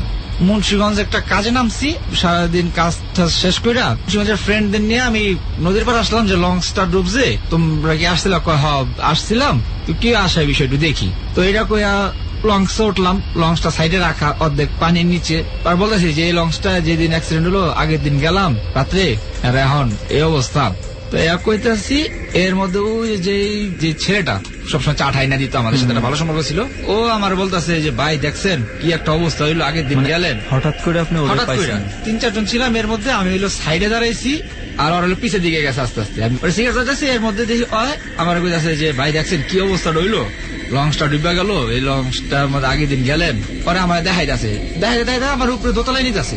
তো আমরা যে কেবিনে ছিলাম ওই কেবিনটার সামনে গেছে, পরে কইতাছে যে এই জায়গায় এত লোক মারা গেছে, এই জায়গায় তো এমনি লাশ বাইর করছে, আমার সবকিছু মানে বুঝাইতেছে। আমার মাথায় তখনও ঢোকে নাই যে ওই জায়গায় কিনলে এত রাত্রে, সন্ধ্যাবেলা তো আর এই জায়গায় থাকার কথা না। যে কেবিনে আমরা ছিলাম সেই কেবিনের সামনে নিয়ে গেল, নিয়ে যাওয়ার পর বলতেছে যে দেখছেন ভাই এই জায়গায় তো আপনার টিপা দিয়েছিলাম, এই কথাটা বলছে। আর আমার ফ্রেন্ড আমার পিছ থেকে ডাক দিছে যে এই জায়গায় আসছো কখন, তোমার খোঁজ দাচ্ছি নিচে। আমি ওর দিকে তাকাই, আমি কইতাছি যে আমার তো ও দেখে নিয়ে আসলো, এ কথা বললে আমি ওর দিকে তাকাইছি, দেখি ও নাই। আচ্ছা আচ্ছা আচ্ছা, মানে যে এতক্ষণ আপনার যে কর্মচারীটা দেখাচ্ছিল সে নাই। তারপরে অনেকক্ষণ ডাকাডাকি করছি, পরে নাই। এরপরে ওর এলাকায় যায়, ওর বাসায় খোঁজ খবর নিছি, পরে শুনছি যে ওর লাশটাও পাওয়া যায়নি। মানে কি, মানে যে আপনারে দেখাইছে এতক্ষণ মারা গেছে, এই লঞ্চ দুর্ঘটনা মারা গেছে এবং তার লাশটাও পাওয়া যায়নি। আসলে চিন্তা করছিস, মানে আপনি কয়দিন পরে জানতে পারলেন যে এই ছেলেটা মারা গেছে? এই ঘটনার 5-6 দিন পরে আপনি জানতে পেরেছেন যে আমি যাবার খবর লইছি যে ওই কুই শুনছি যে ও মারা গেছে, কিন্তু ওর যে লাশটা পাওয়া যায়নি এটা জানতাম না। ওর বাড়িতে যাই জানছি। আসলে শেষ মোমেন্টে এসে ওনার কথা যে এরকম কিছু ওনার কাছ থেকে শুনতে পাবো দোস্ত, আমি মানে চিন্তাও করতে পারিনি। না, ওনার যে কানেকশন গুলো যেটা উনি না চাইতেও ক্রিয়েশন হয়ে যাচ্ছে, এটা ওনার ভিতরে আছে, আমি যা বুঝতেছি। সরি ভাইয়া, আমি আর কন্টিনিউ করতে চাচ্ছি না, আমি আর বলবো না, তো প্লিজ আমি আসি। আপনি চলে যেতে যাচ্ছেন? আপাতত আমরা তো একা আপনাকে ছাড়তে পারবো না। হ্যাঁ, আমার মনে হচ্ছে যে আমি জানি না কেন জানি এই জায়গায় আর খুব বেশি সময় থাকতে ইচ্ছে হচ্ছে না। রাইট, আমার ইচ্ছে হচ্ছে না আসলে, সত্যি কথা। সুমন ভাই, এটা আমার অনুভূতি হচ্ছে এরকম যে আমার মাথাটা ভার হয়ে যাচ্ছে, আমার শরীর কেমন যেন হয়ে যাচ্ছে। মেহেদী ভাই, দ্রুত ওখান থেকে চলে যাওয়াটাই best. It's time to move. সাহসের মনে হয় একটা লিমিট থাকা উচিত। আর আমার মনে হয় কি সবকিছুরই একটা লিমিট থাকা উচিত। কাউকে যদি আমরা ডিস্টার্ব করতে থাকি এখানে, সেটাও একটা লিমিট থাকা উচিত। তারপর শ্মশান এরিয়া তো এখানে হিন্দুদের সব মানুষ এখানে পুরানো হয়, অনেক দূর দূরান্ত থেকে মানুষ এখানে। এবং সবাই যেহেতু বলছে রেহান, চল আমরা মুভ। ডর মানে ভয়। আজকের মতো শেষ হয়ে গেল ডর। আগামী সপ্তাহে আবারও ফিরে আসবে গাঢ় অন্ধকারে জীবনের অবিশ্বাস্য সব ঘটনাগুলো আপনার সামনে তুলে ধরবার জন্য। আরজি কিবরিয়া, সুমন, রেহান এবং সাউন্ড এলোবান। আর আজকের এই ময়মনসিংহের গফরগাঁয়ের তালতলার কোন একটি হন্টেড প্লেসে বসে যাদের জীবনের ভৌতিক অভিজ্ঞতাগুলো আপনার কানে পৌঁছল, তাদের পক্ষ থেকে শুভরাত্রি। বাই দ্য ওয়ে, আগামী সপ্তাহের ডরে যোগ দিতে চাইলে ফোন নাম্বারটা আরো একবার বলে দিচ্ছি, 0963892892। আমি আবারও বলছি 0963892892।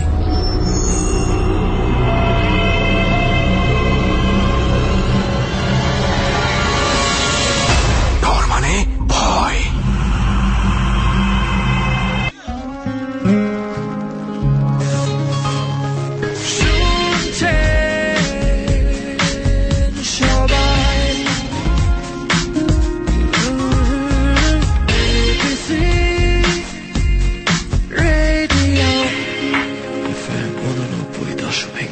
This track was downloaded from FusionBD.com.